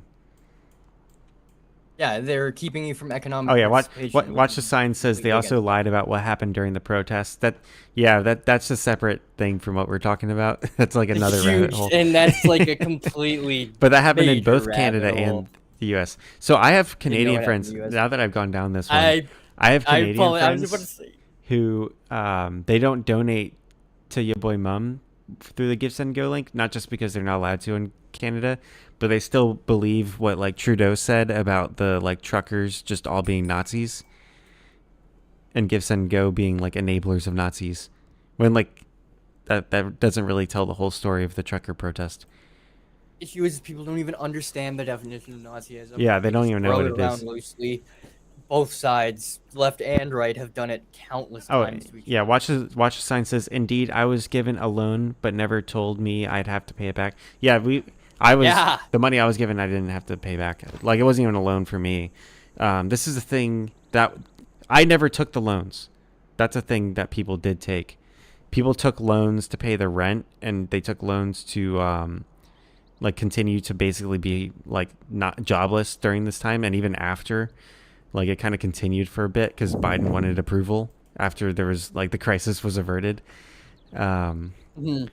that was a thing that people took for a while that I never took. Like anything that wasn't just like the grants were checks that were just sent to us. You didn't have to ask for them. You Everybody. didn't take the keys in the mousetrap. No, I didn't. I didn't. Yeah. And the loans you didn't have to pay. Like most people never paid back. That took them. That's a thing that happened though recently here in North Carolina with the hurricane situation. Yeah. With the hurricane situation, the FEMA, their support, it's like I give quotes around it because they didn't really do shit. Their support was $750 for people who lost everything, and they had to pay it back. Oh my god. That's what Imagine FEMA did. Palisades if they did that.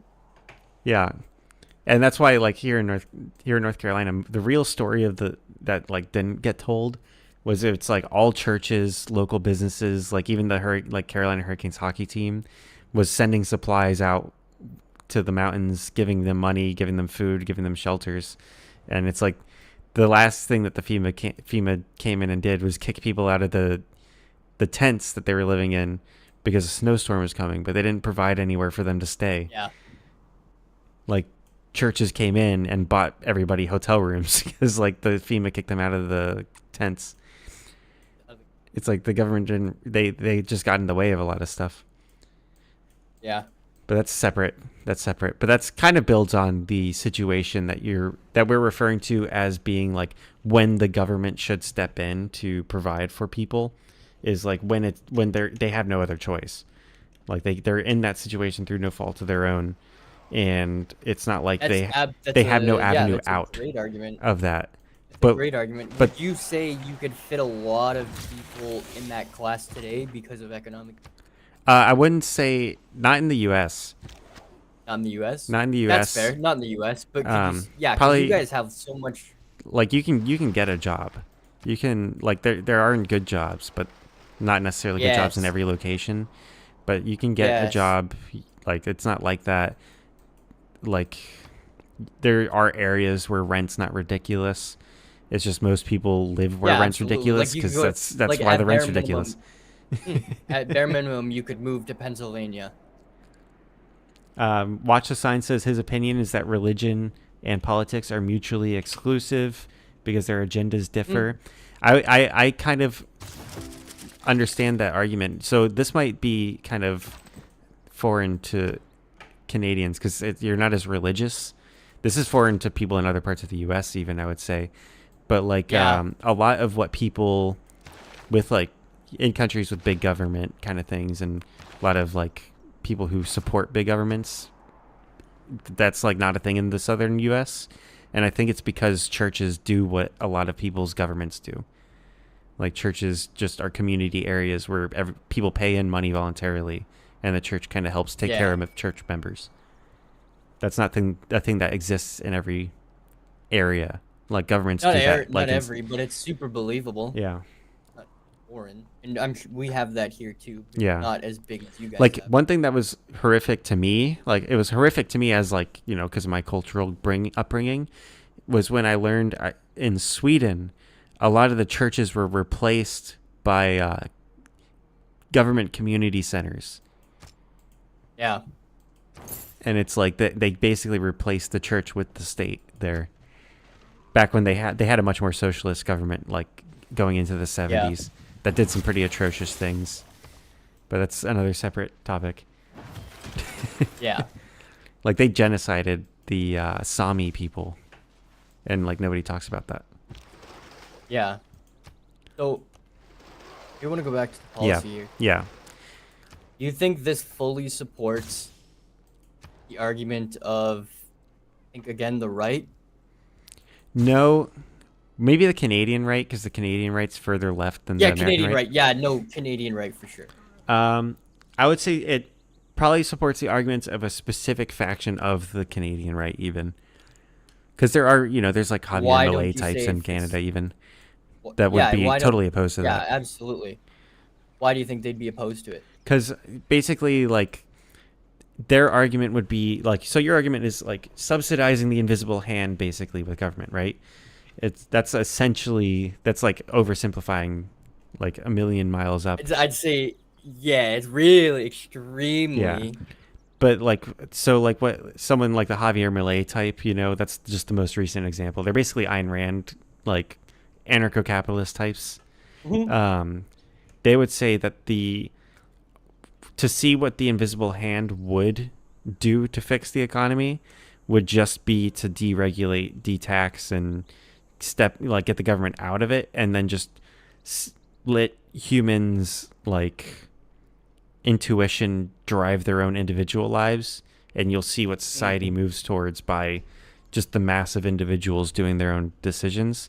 That would be like the furthest right, like American right, I would say.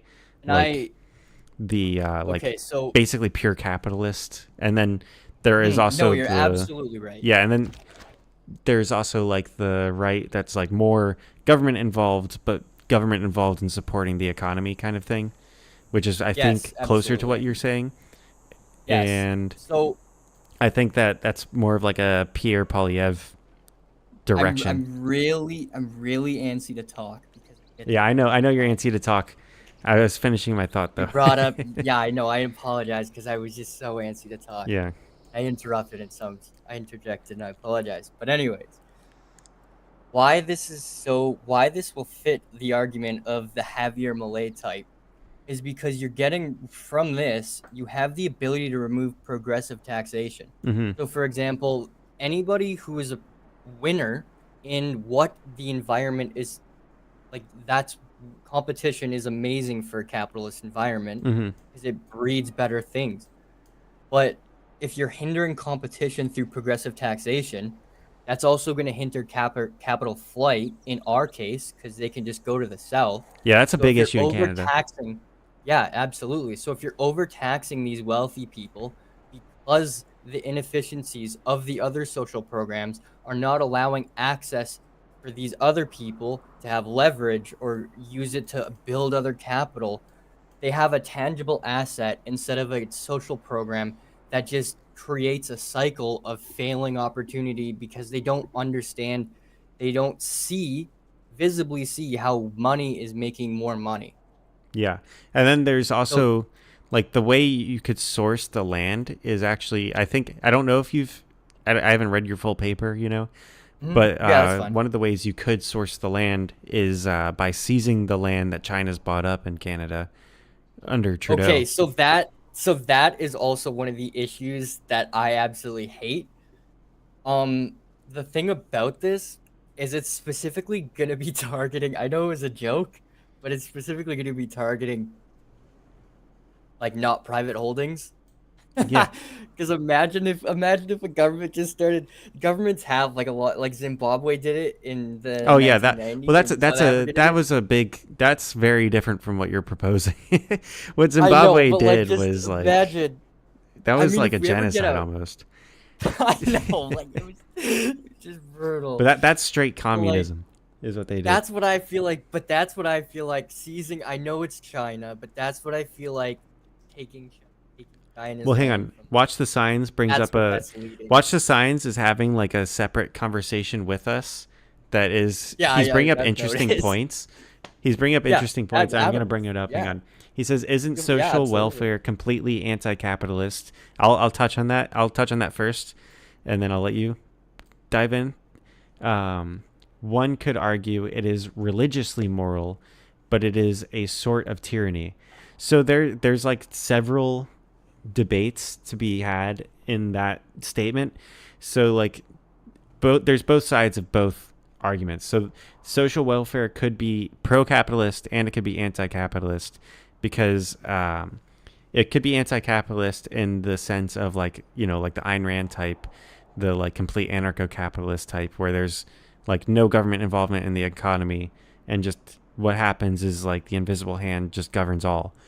Or there's like kind of like the way Sweden's currently run. Like a lot of people say Sweden is socialist now, but they're not. They're like capitalism with a lot of welfare, and there's a difference between a welfare state and a socialist state. Like it's like it is a capitalist free market economy, but there's like, you know, still government involvement in it and taking money and giving it to people that are like lower. And that's not even how Sweden works anymore. That's just how it's worked in like a decade in the 2000s. They've kind of moved away from that because it's not Hey, sustainable. And then gotta pause you. I gotta pause you. hang on. It's very off topic, but I gotta know. Well, how do you know so much about Sweden? Oh, dude, Anyways, continue. I know it's kind of like the same way that I know so much you- about Canada now. It's pretty entertaining. Like, I know a it's- shit and ton it's about such Sweden. A random country. It's I know a such, like, shit random ton. country. I spoke anyways. Swedish for a little bit, but everybody who's Swedish speaks English, so I can't like learn more. But yeah, I kicked you off. yeah, Topic. Go but back. touching on the it being religiously moral, there's also arguments on both sides of that on like depending on what you think, because like, you know, say if you're like a Christian, right? The Bible says that like when the people of Israel were asking for a king, God was like, well, you don't really need a king. Like, you don't need to be governed. But I'll give you one if you want it, but you'll see them fail. And that's like kind of like this part of the story of the Bible is just these kings keep like coming up to glory and then they fall due to their own human inability to handle that. So like, there's also the fact that like you could make the argument that God is in favor of free will because he gives humanity free will, that it would be immoral for a government to step in and like take money from one group of people and give it to another, because like this is an argument people can make. It's like not necessarily what I believe, but it's like it could be an argument, you know, that it's immoral for the government to have welfare programs because you're basically stealing from people at gunpoint in taxes. That's like fundamentally kind of what taxes are. That's like the libertarian argument of against taxes, is that basically all taxes is the government taking your money under penalty of death, because if you don't pay the taxes, someone with guns will show up, and if you successfully push against the people with guns, then you're just gonna get shot. It's like, it's very different. But yeah, there is also the point that so like Signs says that is an interesting point because the Torah permits them a king in Deuteronomy. Yeah, but there's also the part where Jesus says, let Caesar, like, be unto Caesar what is Caesar's, be unto God what is God's. And that is like talking about taxation. Like but there's arguments around that one even where it's like, is God in favor of taxation, or is it just wise to pay your taxes because you can't really fight against the government? And it's kind of like it would be a distraction against what Jesus was trying to accomplish because of that. You know, there's a billion arguments that happen about like every line in the Bible. So, you know, it's saying whether or not like one system of government would be like the system of government. You know, I think the real answer would be that the only system of government approved in the Bible would be like one where everybody just follows God and there's no human government. But then there's like, that's not really something that people are capable of living under. So it's like there's a million things. But yeah, and I would say that the best thing for like someone religious like you, watch the signs, would be to just understand all of it as much as you can, and not necessarily for the sake of enforcing one system over another on religious grounds, just so you can better understand people that might disagree with you, or better understand the ability to communicate religion to people of different political ideas.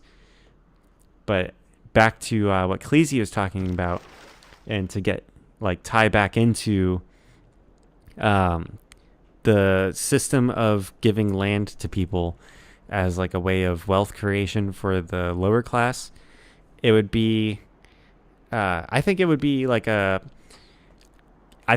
kind of more of the Pierre Poilievre kind of capitalist, like the right wing that Canada currently has, where, you know, government's very involved, but Pierre Poilievre is talking about having a less involved government, but not necessarily like a 100% free market. And I think what Kleezy's proposing is in line with that.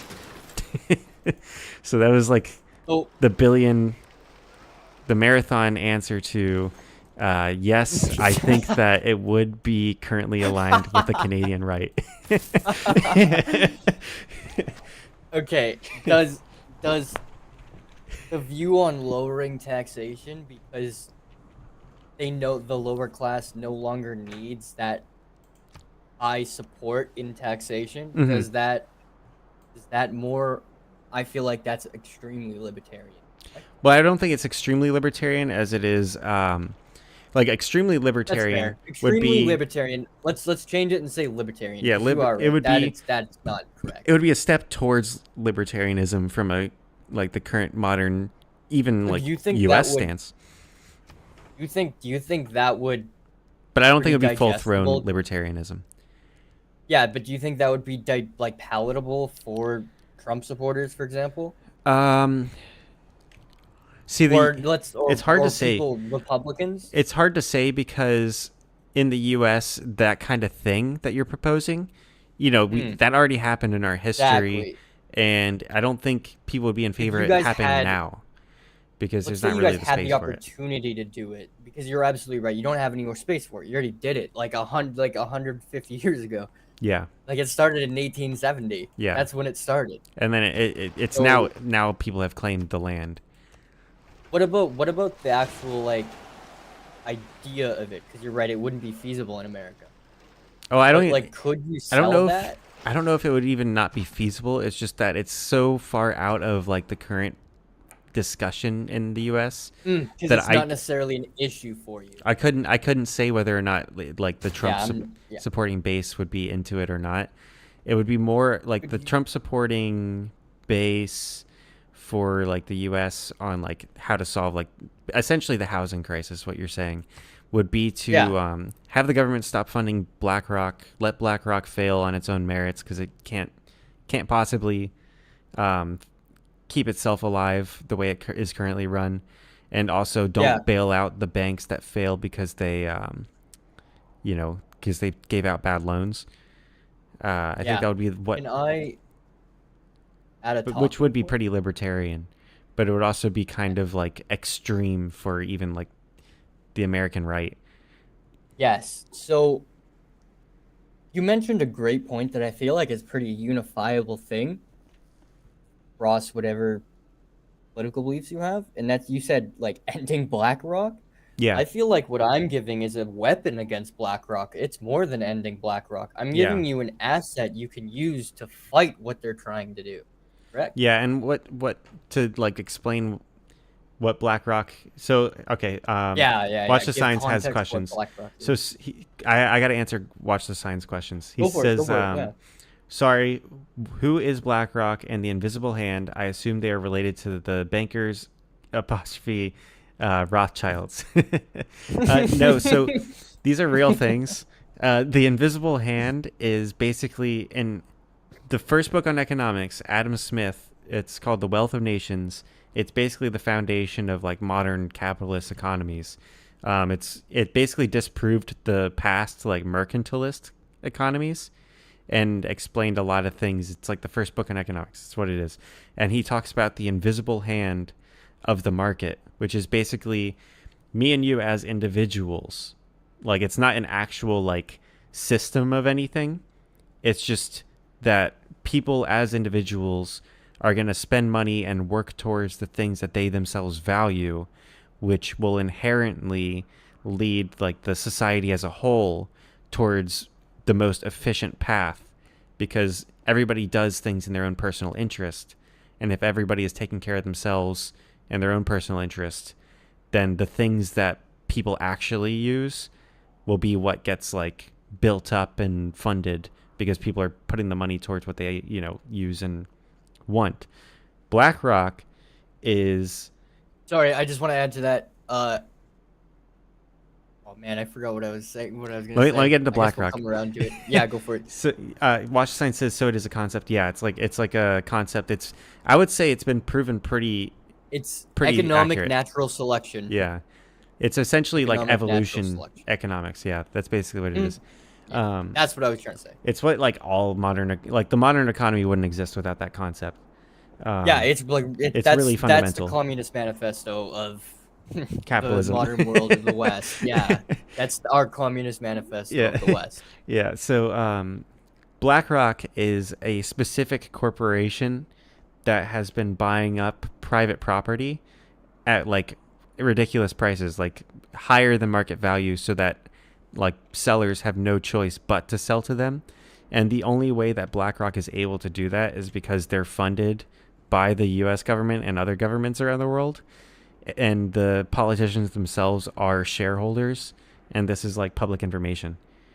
So like they are legit just funding a third party to do things that the government can't do, which is seize private property in the US without like being for the purpose of like the common good, for their own personal benefit. And BlackRock is like it's a monopoly that is propped up by the government, and it would literally fail the moment the government stops giving it money, because it doesn't make money. And it is already succeeding today. Yeah, it exists. They are already earning money off this strategy. Yeah, and the majority of the money they make is because the government gives them money to do what they do. And they've acquired like, a lot of apartment complexes, a lot of houses that they just rent out. And it's basically a way, it's literally like part of, I don't know if you know this, Kleezy, because it's pretty deep stuff, but the World Economic Forum shit? Loosely, yeah. It's literally part of one of their plans to like... Yes, I do know that. Yeah, and it's literally part of one of their plans.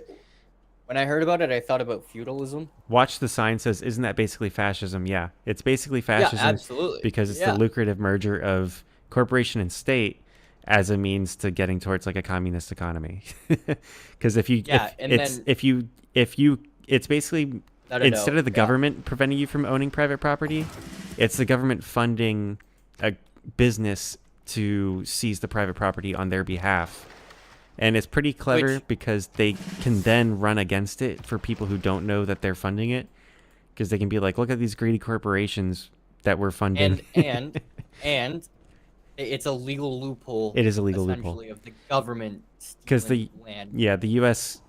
Constitution doesn't allow the government to do that, the federal government, and it's a way for them to do it. Violate through so many rights if they just went out and did it themselves. Yeah, the U.S. government like constitutionally cannot do that, so they have a third party doing it for them. It's kind of like what Facebook and a lot of the social media services did for a very long time, and they still kind of do. And almost to a lesser extent, they still do it very much, but it's like they sell your information and provide information to the FBI, and like a lot of federal agencies, and they get funding to do that. They wouldn't get funding if they didn't do that, and it's not constitutionally allowed for those like agencies in the government to do that kind of information acquisition themselves, so they go through a third party. It's very fucked up. Long answer again. Yep. Yeah, but long answer. But I mean, if they have no concept of it, I have to explain it. Ooh, that's fair, because BlackRock is a little tricky. It's complicated. It can get complicated. But that's why I mean I feel like my policy is essentially, like I said earlier, an economic weapon to fight Yeah. more versions of BlackRock. Yeah. I don't think this is the end. No, if you no, can no. stop BlackRock.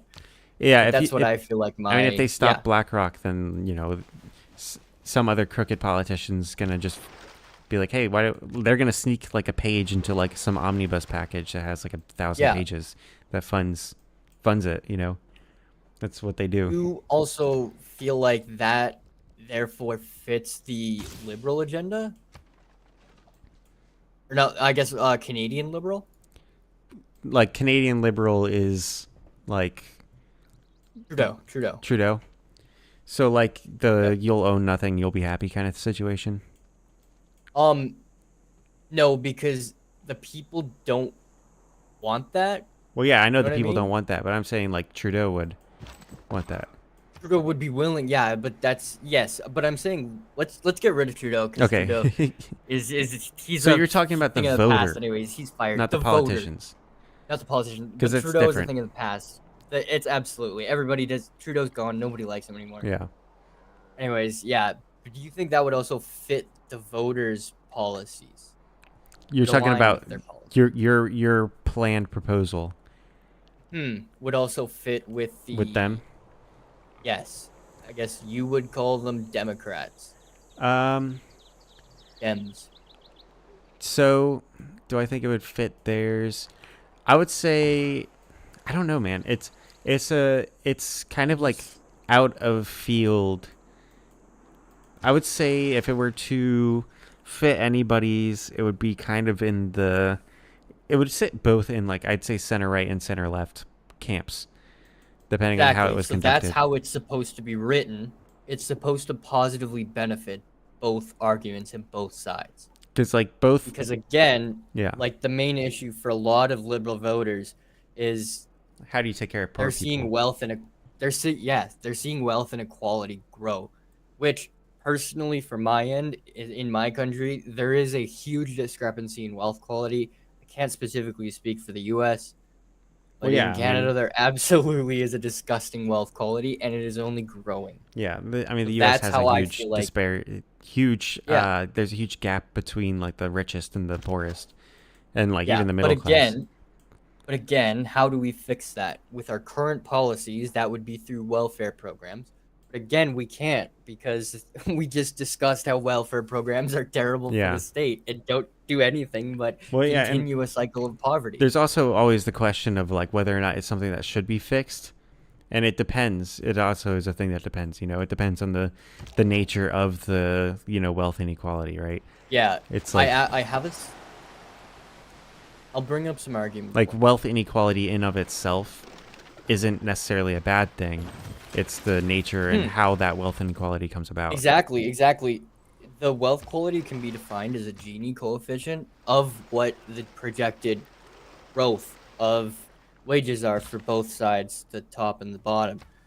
Gini coefficient is the condensed in between versions of the two line, and you don't want that to be zero. You don't want that to be low because that means communism. That Yeah. means a completely closed, controlled market. Everybody gets $1 a day. Yeah, you don't want You that. want that. Yeah, I mean, but there you are still people who want want it to that. be lowered. Yes, obviously, but they wouldn't work in our. That's why I had societies. questions about the equity thing, because that's what the equity thing is. Like not the equity you're using. That's why I was like, Yeah, okay. I asked you to define equity, because people who Yeah, like absolutely. Okay, put yeah, yeah, equity down as like a political talking point, that's what they mean. But like, it's a thing. It's like I discovered it. No, You're bringing up such a good communists point. have like double meanings to shit. They do it Right, intentionally. no, but like, I gotta specifically address the reader what equity I'm referring Yeah, to. Well, I you guess have I to do define with equity. land-based. You'd have to define it in its entirety because you're right. That's a term that people just throw around nowadays on like Yeah. anything. Like when people say, like I said, like when people say diversity, equity, and inclusion, they're not talking about like equity as in ownership of shares or ownership of land or, no, equity. they're talking about they're talking like, about forcibly forcibly yeah. forcibly equalizing groups of people to each other. Even when they're going against the free hand, Yeah. the invisible hand. I mean, sorry, they're going against the invisible hand. Yeah, it's like forcibly, like, say, like, there's the gender wage gap. Like, the equity argument for that would be to, like, fire a certain percentage of the male workforce, pay men as a whole less than women. That would be like Yeah. equity agreement, rather than just having the market decide what people are worth and their labor's worth. Which Yeah. would be the opposite. That's just like an example. Yeah, you're right. I mean, I don't And see Watch the anything wrong with Signs that. says, but do you think democracy is a better system where uneducated people take part in the decisions, also those who don't care about minorities? I feel like that's like three separate issues. Carved into one question. Yeah, and I would say I'm going to throw out the one where it's those who don't. I think what he means by those who don't care about minorities would be not like, like the ethnic minorities. It's like minority votes. So like, yeah, I know what you mean by the problem of democracies. That's why, like, I'm fine with the way the U.S. is run, like, as like a quote unquote democracy. It's like a constitutional republic. Canada's different. It's parliamentary. I don't think I would ever enjoy living in a parliamentary system, but that's because I'm not used to it. I think people who are used to it like it. A lot of unnecessary bureaucracy. A lot of shit. It seems like it was designed for the UK and nobody else. And it's just so many other people use it. Yeah. Oh shit, hang on. Watch the Sign says, think about Alberta, the minority that works the hardest. Okay, so that's what he meant, was like the minority votes. Does work the hardest. Absolutely. Yeah. I can assuredly attest, Kleezy's I live in Albertan. Alberta. That is a primary source. Yeah. Primary source. Kleezy's the direct source. Yeah.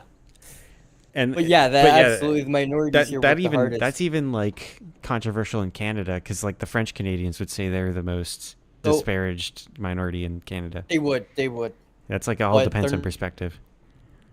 And then people in Ottawa would say that Indigenous people are. What I think it is, I think it's not even really a group problem. I think it's a wealth inequality problem. Yeah, I think it's an access to money generating capital generating. I'm just defining what Watch the Signs is talking about. Absolutely. I'm not saying my perspective on anything. I think a lot of modern democracies are not showing a good representation of what a democracy could look like. Well, I mean, a direct democracy would be a failure. Yeah, absolutely. But what I'm saying is they're not doing a good representation of what the system we live in. I would say that, like, a lot of people. Oh, hang on, sorry. A lot of people in Canada talk about their country as a democracy, when I don't really think it is at all. Like, you vote, you elect your representative, but they basically make all the decisions in Parliament.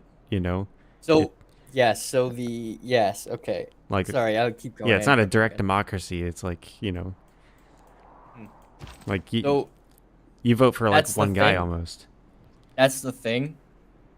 It's just, I can promise you that there are enough of us that if it really did get hairy, we would prove it's a democracy. Yeah. That's what my take on that would be. Well, I think it would be, if it was time to show it's a democracy, the people would absolutely be easily standing up. And again, if that was the trucker protest. Exactly. They just shut down Ottawa. However, that wasn't even unified. That was like, there were like half of the country was against them. Yeah. So imagine what a unified country. Well, there's also an issue in Canada of like state-run media. Like. Yes. That's one of the issues of state-run media is, like, say, like, that was a largely peaceful protest with, like, people just blockading the Capitol to have their voices heard on specific issues, literally just on, like, mandatory vaccination and truckers having, like, certain, like, taxes imposed on them for crossing the border so much. Like, that was the big key issue of it. But then, Trudeau can basically tell the, like, Canadian Broadcasting Service or whatever, I don't know the exact name of it. What to tell the people about that, you know? Like Yeah. people that if there's a protest against him in the Capitol, he can, for example, just tell the government funded news agencies that they have to report it as a bunch of Nazis in the Capitol. Yeah, but the thing is like for example now, it's like impacting like for example now the reason why it wouldn't fly in today's world and why it did fly back then is because people are living in a less quality of life Mm-hmm. than they were Pre-COVID. compared to COVID back then. So it's like people are visibly seeing like economic financial pain, Yeah. and it's like Especially Canada. obvious that Justin Trudeau is like not telling the truth, Yeah. or he's saying sound bites to sound cool. He'll Yeah. say like, "We did this for 1 million Canadians," and it's like, yeah, but there's 35 million of us. Yeah. So And you what really just all year you did it for like 500,000 people. Watch the Signs did define what he meant. He says, "I simply mean that majority rule is taking advantage of the weakest." Yeah, I mean that's the whole reason why there's the electoral college in the U.S. That's like the whole purpose behind it. That's why smaller states have more pull in federal elections than Yeah. large states, just so that their vote like counts. I do. You want to backtrack on our conversation? Yeah, we've gotten off topic of your You paper. at one point you asked why. What's the need for a market reset? No. I And meant to like define what you meant by market reset because okay, I gave an so example of what one would be. absolutely, I see your point, which Yeah. is also a great question. Because it doesn't just mean one thing, you know. Yeah. So, change my answer. I'm gonna go to my conclusion. Okay. I also watch the Signs. I hope you're listening to this. You seem like you're Canadian because you know what Alberta is. So. Okay. So, can we agree on the question is no longer whether we should redistribute wealth? Yeah. I have found a way to do it so that it doesn't hinder people through taxes. I got something. I got Not something. a tax base. It's fire. Hang on. So what about instead of saying redistributing wealth is like a good buzzword to get a lot of people online and like in line with the policy just to Yeah. I understand the usage of it but like rather than the concept of it being like a redistribution of wealth just simply being like a increasing the quality of life of like middle class lower class people, like that's a different thing than redistributing wealth. So that's my next statement. How do we do it in a way that strengthens the free market capitalism instead of weakening it? Yeah, and it's just and you're saying that this is a method to get them to be more efficient participants of the economy. Yes. Also, watch the Sign says he's from Vancouver. That's cool. I have friends from Vancouver. Yeah, I love Vancouver. Yeah, they don't talk to me as much as Kleezy does, though. My Albertans friends talk to me more than my Vancouver friends. Yeah, and my Vancouver friends that talk to me the most are from the UK. So I don't know if they count. They're Brits in British Columbia. I make the joke that they got lost. Yeah. Okay. So I'm going to go back and I'll restart here. Okay. On a different piece. Across the world, economic inequality is not just persisting, it is accelerating. The wealth gap is no longer a slow-growing issue. It is on track to reach levels that threaten economic stability itself. Mm-hmm. It's time to abandon the economic band-aids left over from World War II. Yeah. We cannot solve 21st century problems with 20th century solutions. The world needs more redistribution of wealth generating assets. Yeah, we'll go with that. It needs a system that fuels a real sustainable economic mobility. That is what my policy provides, a piece of that system. Yeah, I feel like the wording of the conclusion could be fixed to say the same thing but in a different way, because I could see, like, you were asking me how I thought the the Canadian left and the Canadian right, or even the American left and right, would perceive things. And I think that the way you start the paragraph, or not the paragraph, but this like section, would lose the right, and then the way you like the second half would lose the left. Okay, I do have, I'm just talking about strengthening your Question. argument. I'm not talking about like and I have my a own perspective. writing question. Okay. Is that, yeah, but that's something like I'm gonna have to pay somebody to fix, because Well, I have like I can I have 4 explain. conclusions, dude.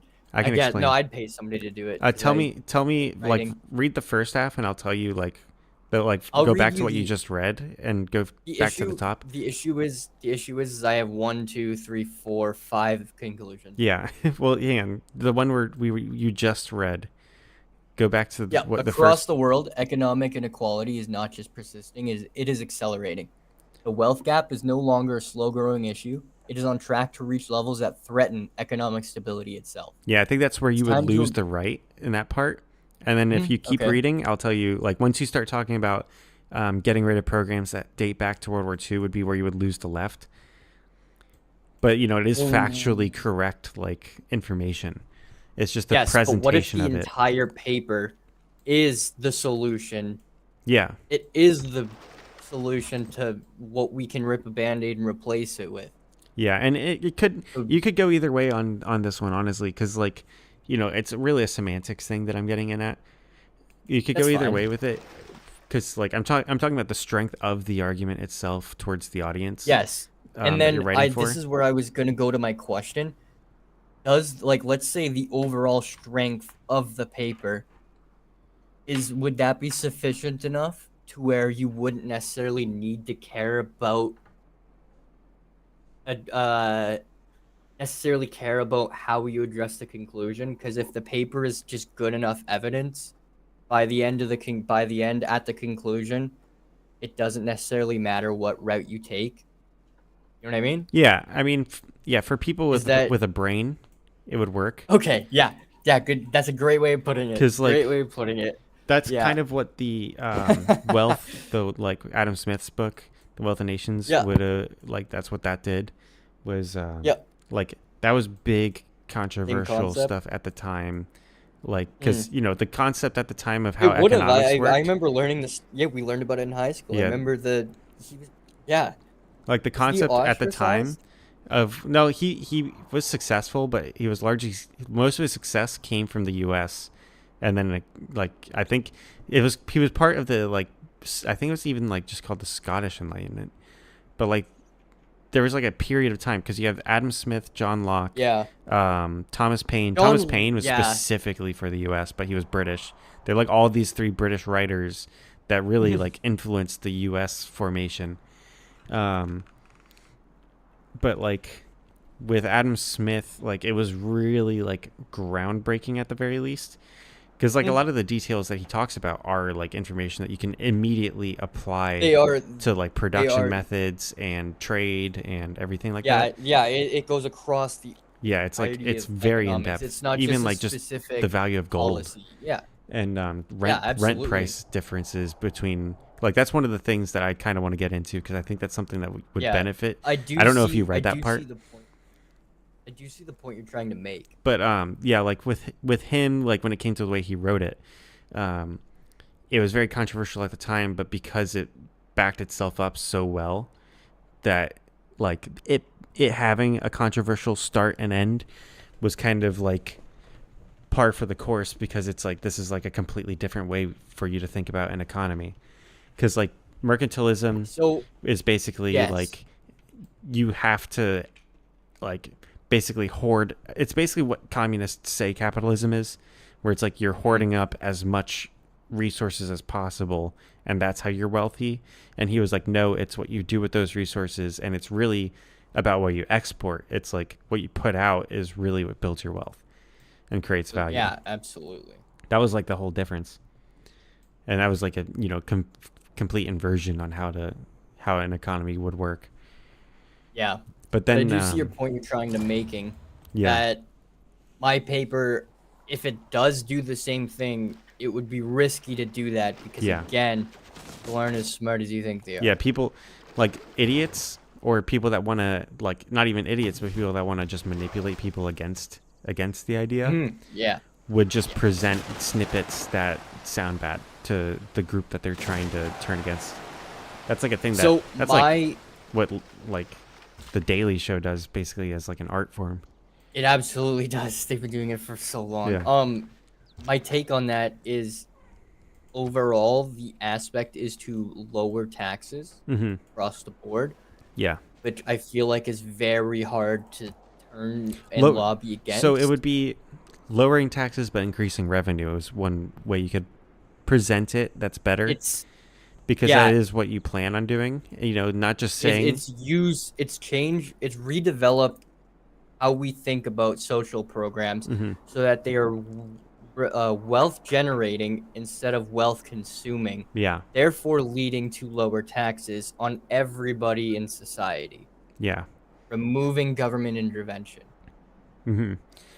So that is where the little bit of government intervention comes in, which I told you about before. Yeah, the land resettlement things. Yeah. It's a little bit of government intervention for the hopes of way less government intervention in the future. Yeah, like long-term investment. Yes, and that is why that is the need for the economic reason. Yeah, and I would say address that issue. I would say it would benefit also to add a section on what would be the short-term gains as well, because that's really like, that's how a campaign would win a thing. You know, it's like the long-term stuff. You know, that gets the thinkers really like, you know, that's the plan, right? But then like short-term gains, like most smooth brain people are like, what does this do for me now? Because, you know, term limit, or you guys don't really have the term limit. They don't understand. Yeah, but you're absolutely right, because you could use it as leverage with a bank to get a mortgage on a real house. Well, hang on. Watch the sign says, what about places like Denmark then? They have high taxes but are doing somewhat better. Well, that's all subjective, you know, because like a lot of times, a lot of the like things that are like happiness levels, they measure happiness based on like, do they have the welfare programs that political group supports? That's like Finland is marked as like one of the happiest places on the earth, but I think they actually have like a pretty relatively high suicide rate. So it's like there's questions to be had about how that data is gathered. But that's like separate. I was just addressing that comment while it popped up. Sorry, Kleezy. That's okay. You gave me a brilliant idea. Okay. Because I had somebody ask that. I was trying to explain to somebody earlier today who didn't know anything about economics. That was kind of my challenge. Also, but you brought up a great point. Watch the Signs also asks, do you prefer free market or government control? I'm a free market guy. Like, that's my thing. Kleezy. What? Really? Yeah, you know, isn't that crazy? I know.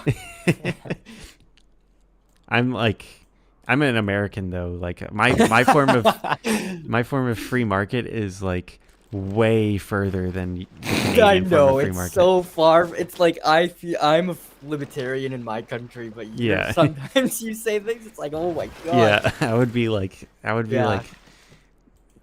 I'm sure all the government intervention in the Canada. I'm sure all the government intervention I'm telling you has you like, oh yeah, I know. When you're like, when you'll say things that are like crazy for a Canadian, and I'm like, that's libertarian.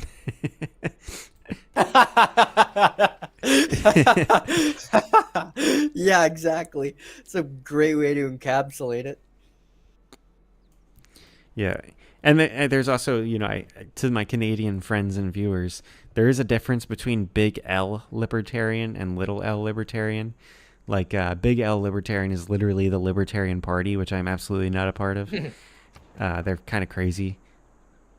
And they have some pretty wacky things. It's not even that they take it too far. It's that there's just like a lot. There's like the Mises Caucus libertarians, which are like much more normal, very much like the founding fathers of the U.S., and I kind of align with. But they typically just run on Republican tickets. Like the Libertarian Party themselves will be like parents should be allowed to do whatever they want to their kids because it's liberty. And they'll make crazy arguments for like horrific things that like even like aren't even aligned with most libertarian thoughts.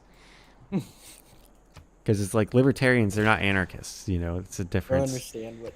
Like they're just they believe in a government kind of like enshrined by like what Thomas Paine wrote, where like it should be perceived as a necessary evil that should be as minimal as possible. That's like the libertarian mission statement. But then like the Libertarian Party is like a lot of them are like just anti-Semitic and shit. That's just weird.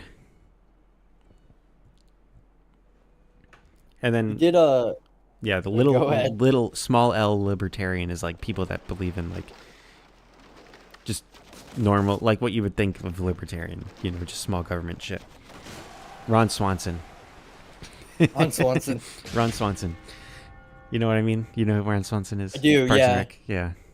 Absolutely. That's Ron Swanson is one of my favorite characters of all time. I gotta admit. Yeah, that's small L libertarian. I've never even seen Parks and Rec, but I've literally just seen like 10-minute compilations of Ron Yeah, Swanson. I know like 7 Ron Swansons.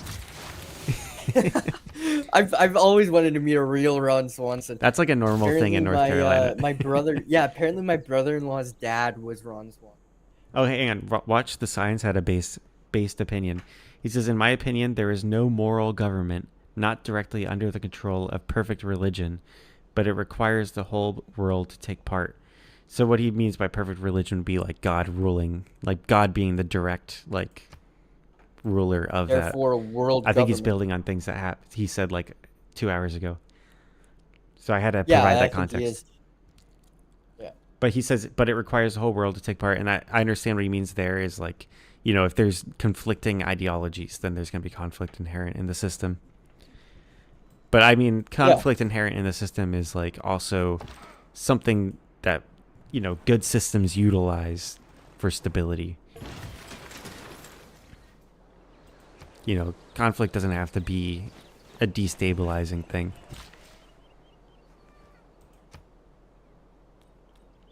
All right, to jump back. Yeah. To what Sorry. our conversation was. That's okay. You mentioned like how does this help somebody in the short term? Yeah, I would say that you have to define how it would help someone in the short term. I can see how it would because it's housing and land. You can use it as collateral again because use it as a leverage point with a bank to apply for a mortgage. Mm-hmm. Because if you default on that mortgage, land is a tangible asset that the bank is more than willing to grab.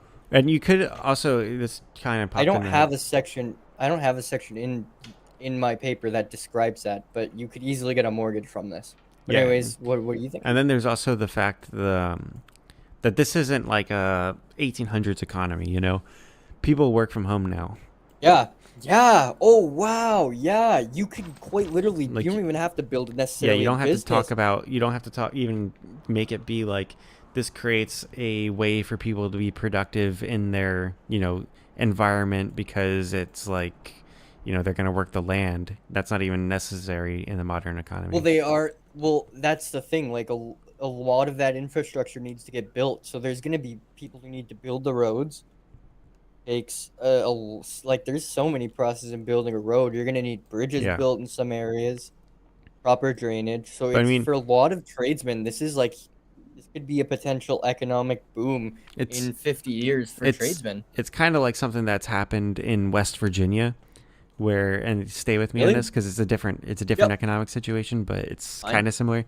Where there's a lot of similar outcome. There are a lot of ghost towns in West Virginia now, because a lot of what once was the West Virginian economy has gone overseas. Manufacturing, yeah. And now what they do is they pay $10,000 a year to people who move there and work remote in houses that have been abandoned, basically. Wow, that is such a great arc, dude. I'm so happy I get to talk to you about this. Yeah, I know too You're much. so right.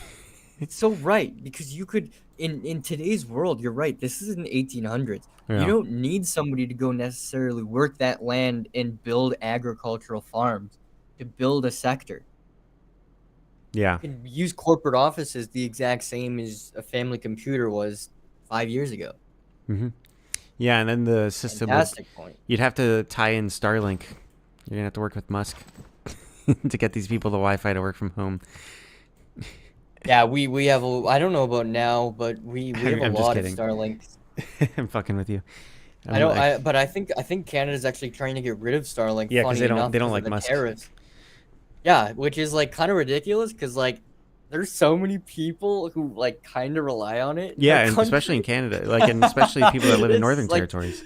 oh my god, in the Northern Territories, dude, not even that far. Not even that Actually, far. let An me tell you hour this. away Let me from tell you where I this. live, Edmonton. Yeah. This is a fun fact.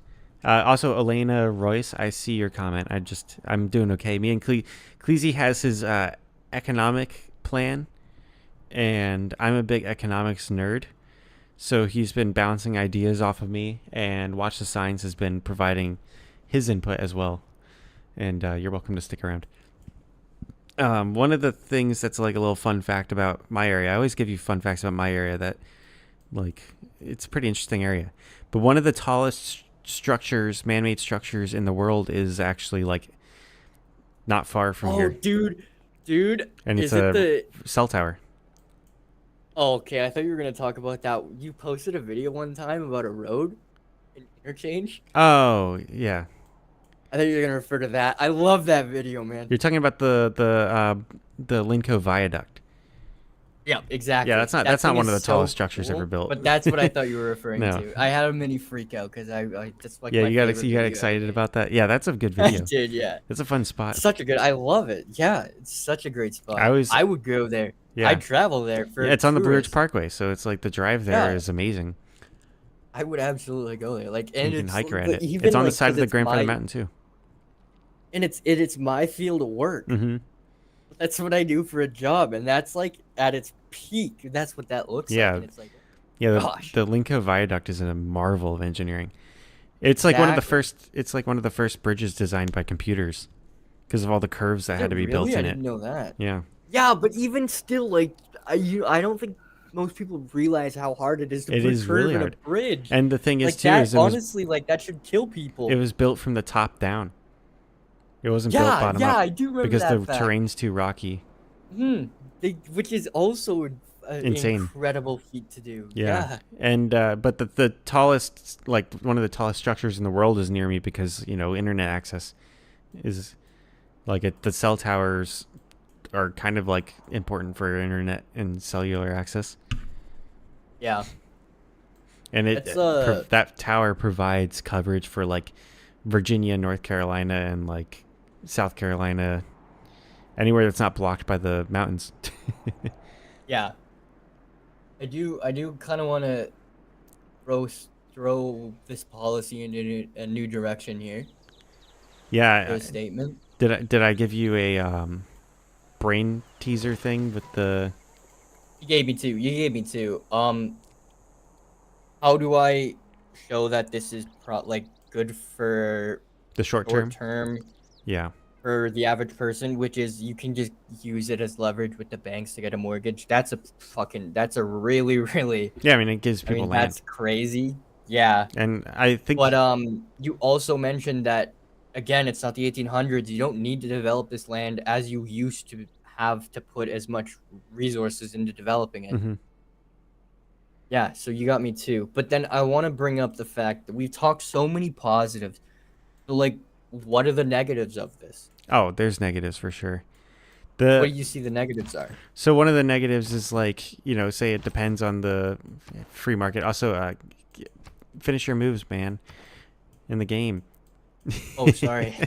um, so let's It's see. me this time. Yeah, yeah. One of the negatives would be, also like the unperceived downsides of a lot of like government policies is, you see a problem, you do the most direct solution to it that you can think of, and then it turns out that you've like obstructed the market in some way. Like the one I would think of as like the biggest direct issue is, there's already infrastructure and jobs for this like third of the Canadian population in the cities that they currently live in, and then those areas would become vacant. The infrastructure would become unused. Yeah. And that portion of the economy might not be as used. It would be mitigated because a lot of them probably work jobs Yeah. they can work from home. So But there are still people that like work things that part are of essential our for their city, presence. part of our city design is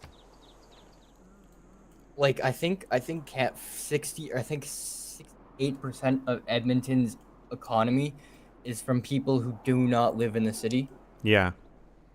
So that is why I actually most played Canadian cities are built that way. I actually played Lethal Company with a guy who, get this, he commutes from out of Alberta to Yeah, Edmonton that's as so common. like I've daily. done similar. Yeah, absolutely.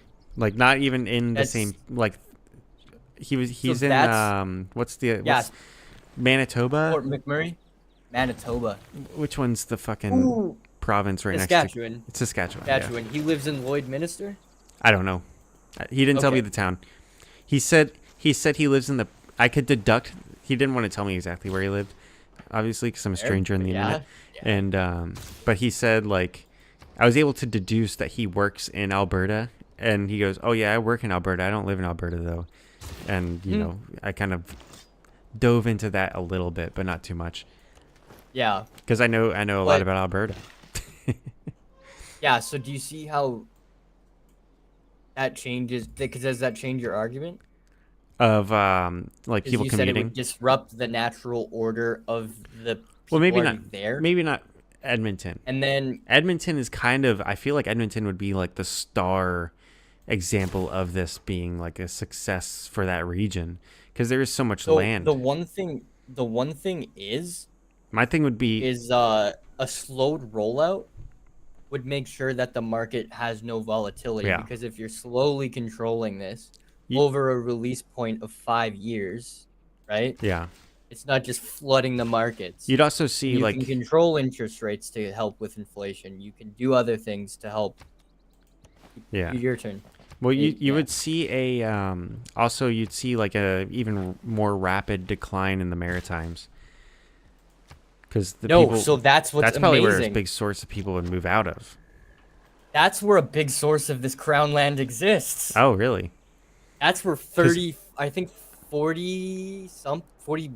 or 42% of the available land we can Huh. use is in the Maritimes, That's not right even a above big America. portion of Canada's land. I was thinking No. when you proposed this, I was thinking land like north of the prairies. So some of it's that will be available, but like obviously we're gonna use like the Maritimes before we start introducing the prairies, right? Mm-hmm. Like we're gonna use the really valuable land before, and we'd have enough. Like quite literally, what would happen is this would be essentially us settling the prairies, or not the prairies. This would be us settling the Maritimes. You would see so many cities and small settlements going there. Yeah, Canadian And hockey needs that too. yeah, All the good Canadian hockey players come from the Maritimes. yeah, I'm and kidding. like Except I for wish I Kelmacard. could show you. I wish I could show you a map right now of it, but it's insane. Well, I know the And Maritimes.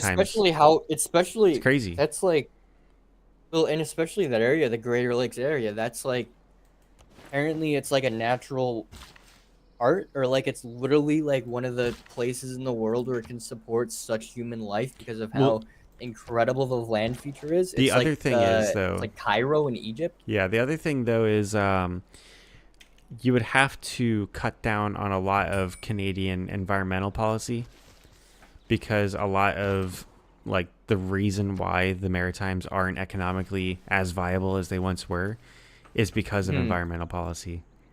So A lot of environmental policy in Canada is, built around like the prairies and Quebec, yes, when the my Maritimes issue are with basically that- hindered by it. They absolutely are, but my issue with that is a Trudeau policy that Mhm. Trudeau took way too far and is essentially set to be dismantled Because like even like with any next upcoming politician. yeah, and then there's even like the fishing rules. It's like Yeah, you can only fish so much there. he's like, that is a direct reason that Trudeau that is a direct reason he was pressured to resign. Mm-hmm. That explicitly. Yeah. But Yeah, and the Maritimes What have else an do you see aging wrong with it? population. It's like, all Yeah. right. So like another issue. Let's see. Because I feel like we What about came to an agreement on that. the desire to do it? You know, people, In what aspect? a lot of Canadians really like living in the city. Again, this isn't. You don't have to look at it. You're looking at it more like it's the Homestead Act. Because you don't have Yeah, to look they could at be living land as close to necessarily cities. living. Oh yeah. And this is also an asset you can just use because Mm-hmm. it appreciates. So you could go to a bank and just not even live there, but Well- use it as an appreciating asset. It's 3 acres. Well, then it you know, it also matters. Like that goes back to the issue of land isn't guaranteed to appreciate. You know, if it's not being used or populated. Exactly. But you can guarantee that But once you yeah, go and put surveyors out there, somebody is going to go find oil, and so Yeah. there will be profitable land. or And something. it's just as likely as it is to be profitable as it is to be, or it is just as likely to appreciate as it is to depreciate. Yeah, and then there's You agree with also that? Yeah. the fact that, you know, it is just like something that someone has now that they didn't have in the past, you know. And it's different than what normal social programs give, which is teaching somebody of free money and dependency on the government.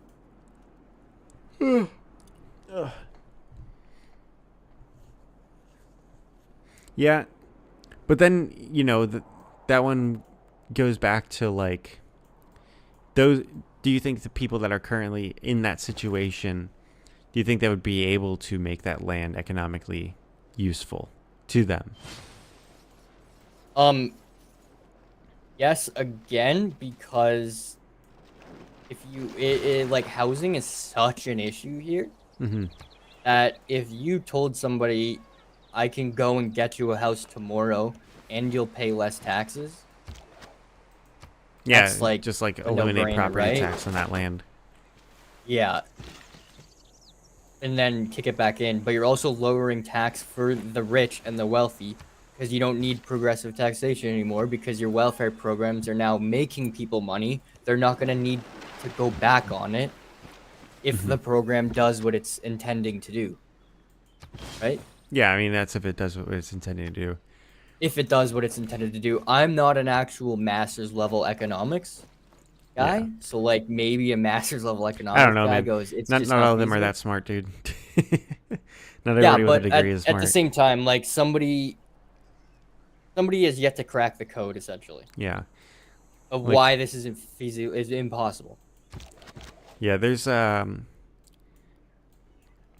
let me think on other things that could be issues with it. Like that's honestly what I'm trying to figure out right now is to break it. I'm trying to break it. I don't want it to work. I want to figure out what's gonna make this fail. Mm-hmm. That's what I can address. Well, I think the initial issue of it, you know, would just be the issue of getting it passed to begin with. But that's how you can lobby it. You can lobby it by saying, "Hey, you rich guys, you're going to pay less corporate tax, you're going to pay less taxes in general again because we don't need the money anymore." Yeah. Anybody who has any certain money, especially if they're paying 33% on just income tax alone, that's exuberant. So yes, I think they would absolutely eat it all up because they get to take more home. Their bottom line is affected tomorrow.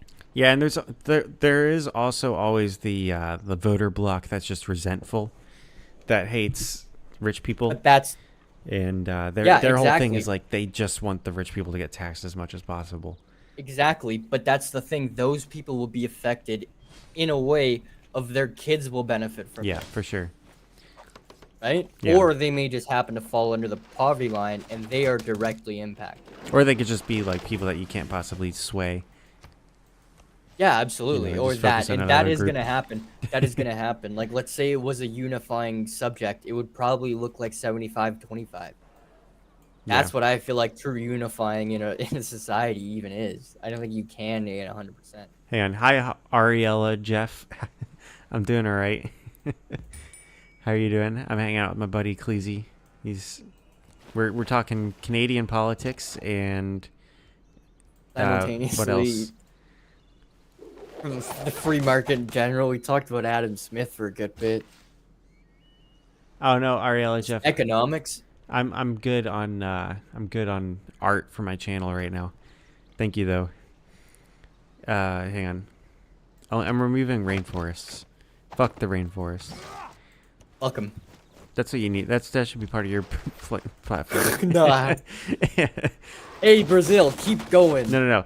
Nova Scotia has too many rainforests. We need to Yeah, settle them. that's what I gotta sell it. Yeah. You That's should how I make get it a all crisis. Brazilians. Just be like, there's a crisis. It's raining in the forests. We have to stop it. Not to get too political, but it's raining in the forests. That's a Norm Macdonald quote. And you know what affects me the most? What? Affecting What does? seniors who live there. Oh, fuck. People who are unable to fend for themselves. Not because of their own volition, but because of their age. Because they're what? You cut out when you made Because of your their fire age. point. Oh, because their age. Their age. They're going to say something way harsher.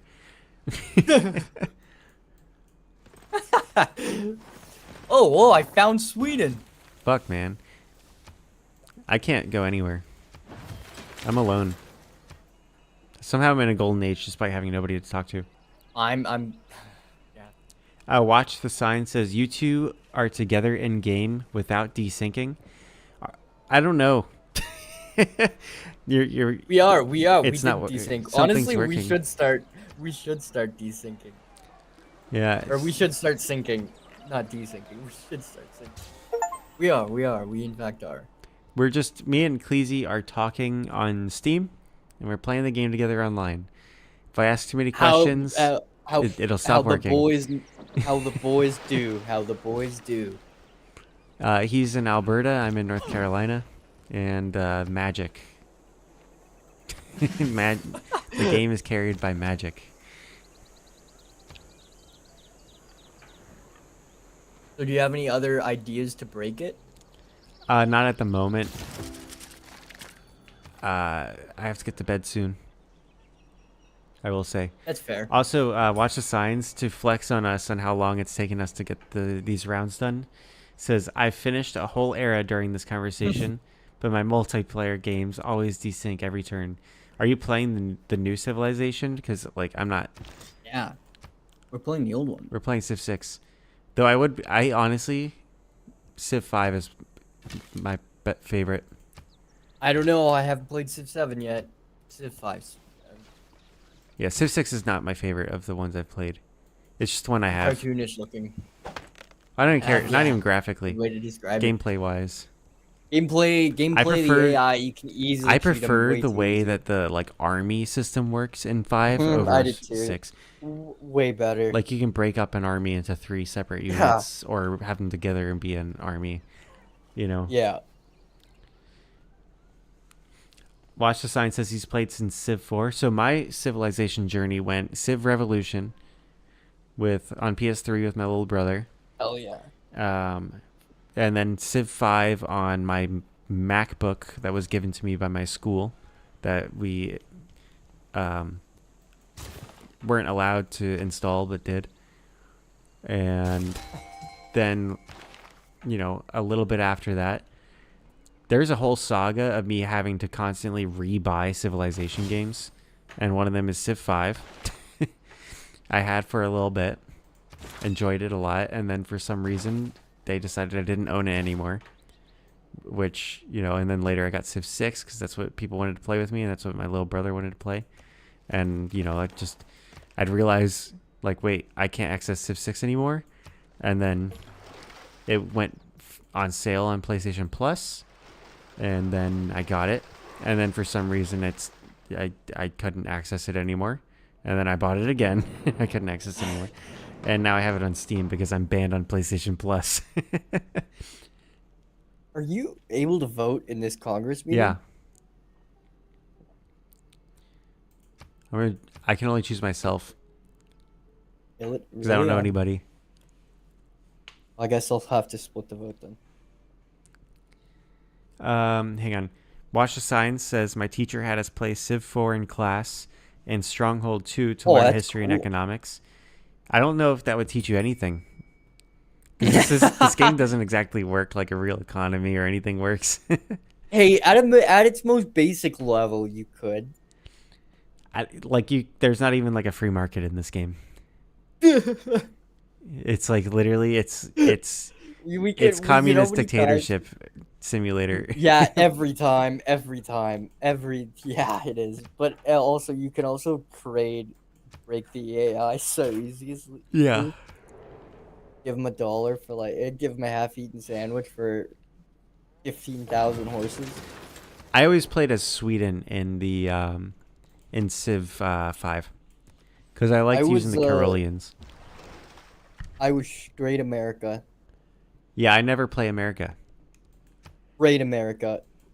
Especially back then, I never. The only time I ever touched any other characters but like Abe Lincoln in America or other characters was this game. Yeah, this one I mess around with other units. I like my favorite, depending on what I'm going for, is what's this German guy, the Redbeard guy? Frederick Barbarossa. Yeah, Frederick Barbarossa. I think everybody likes him. And then what's the horse lady?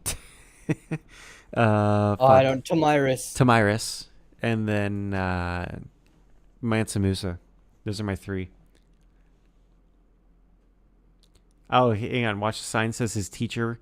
I'm not going to read the teacher's name out loud just in case that doxes you somehow. Got awarded the best teacher in Canada. Also had us playing games in class. Well, that's good. I'll tell you who my best Canadian teacher was. Who? Jordan Peterson. He's the only Canadian professor I had. And it was all online. And on YouTube. That guy's a big debate. Yeah, I mean, there's good things and bad things. His talks on his psychology lectures are really handy. I was a psych student. They are, yeah. And he's really... I was a psych student in a time where there was a lot of fucking delusional people teaching psychology. He was the only one you could get a straight answer from I remember that YouTube. time. It is weird we're moving away from that a little bit.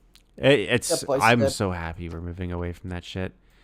Dude, that I told you why I'm not in college anymore, right? Yeah. I got chased out by communists. Yeah. And it's almost like it's I exactly also what shared Jordan a similar Peterson experience. happened. Got chased out by communists. Yeah. You had that happen, or? My first day, somebody introduced themselves as that. Yeah, And then any answer I would give would be a free market answer. What was crazy? That's not how it works. And it's like, what are you talking about? Yeah, this is exactly how it works. But Adam Smith said, "You're not better than Adam Smith, my friend." Yeah, it's because, dude, it's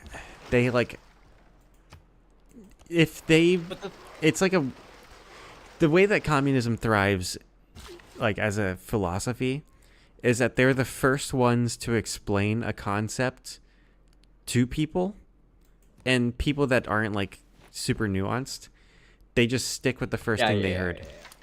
Yeah, it sounds catchy to the common person. It's easy. Really look into it. It's easy to just way assume more harm than good. It's easy to just assume that everything is malicious intent, and not because of market forces and just human nature. Adam Smith and the generally the capitalist thinkers, it's a lot harder to explain why their system works the way it does, and the human psychology around it and everything that it uses, than it is to just say that rich people use you and steal your stuff. It's a lot easier to say. I remember I gave a question about how countries use artists and music to push propaganda pieces. Mm-hmm. And I remember I got shunned and kicked out of the class for saying that. Let me tell you what I got fucking shunned for in my sociology class. Sociology was the one that gave me the biggest trouble, and it's where what got me run out. Sociology, me too. That's exactly And what was crazy was I would learn things in psychology class, right? Which is a hard science. You have to actually like people treat it like a soft science, but it's like you have to actually study the brain and like do empirical studies and shit. It very easily becomes not. Yeah, like like the thing Very is like easily gets difficult.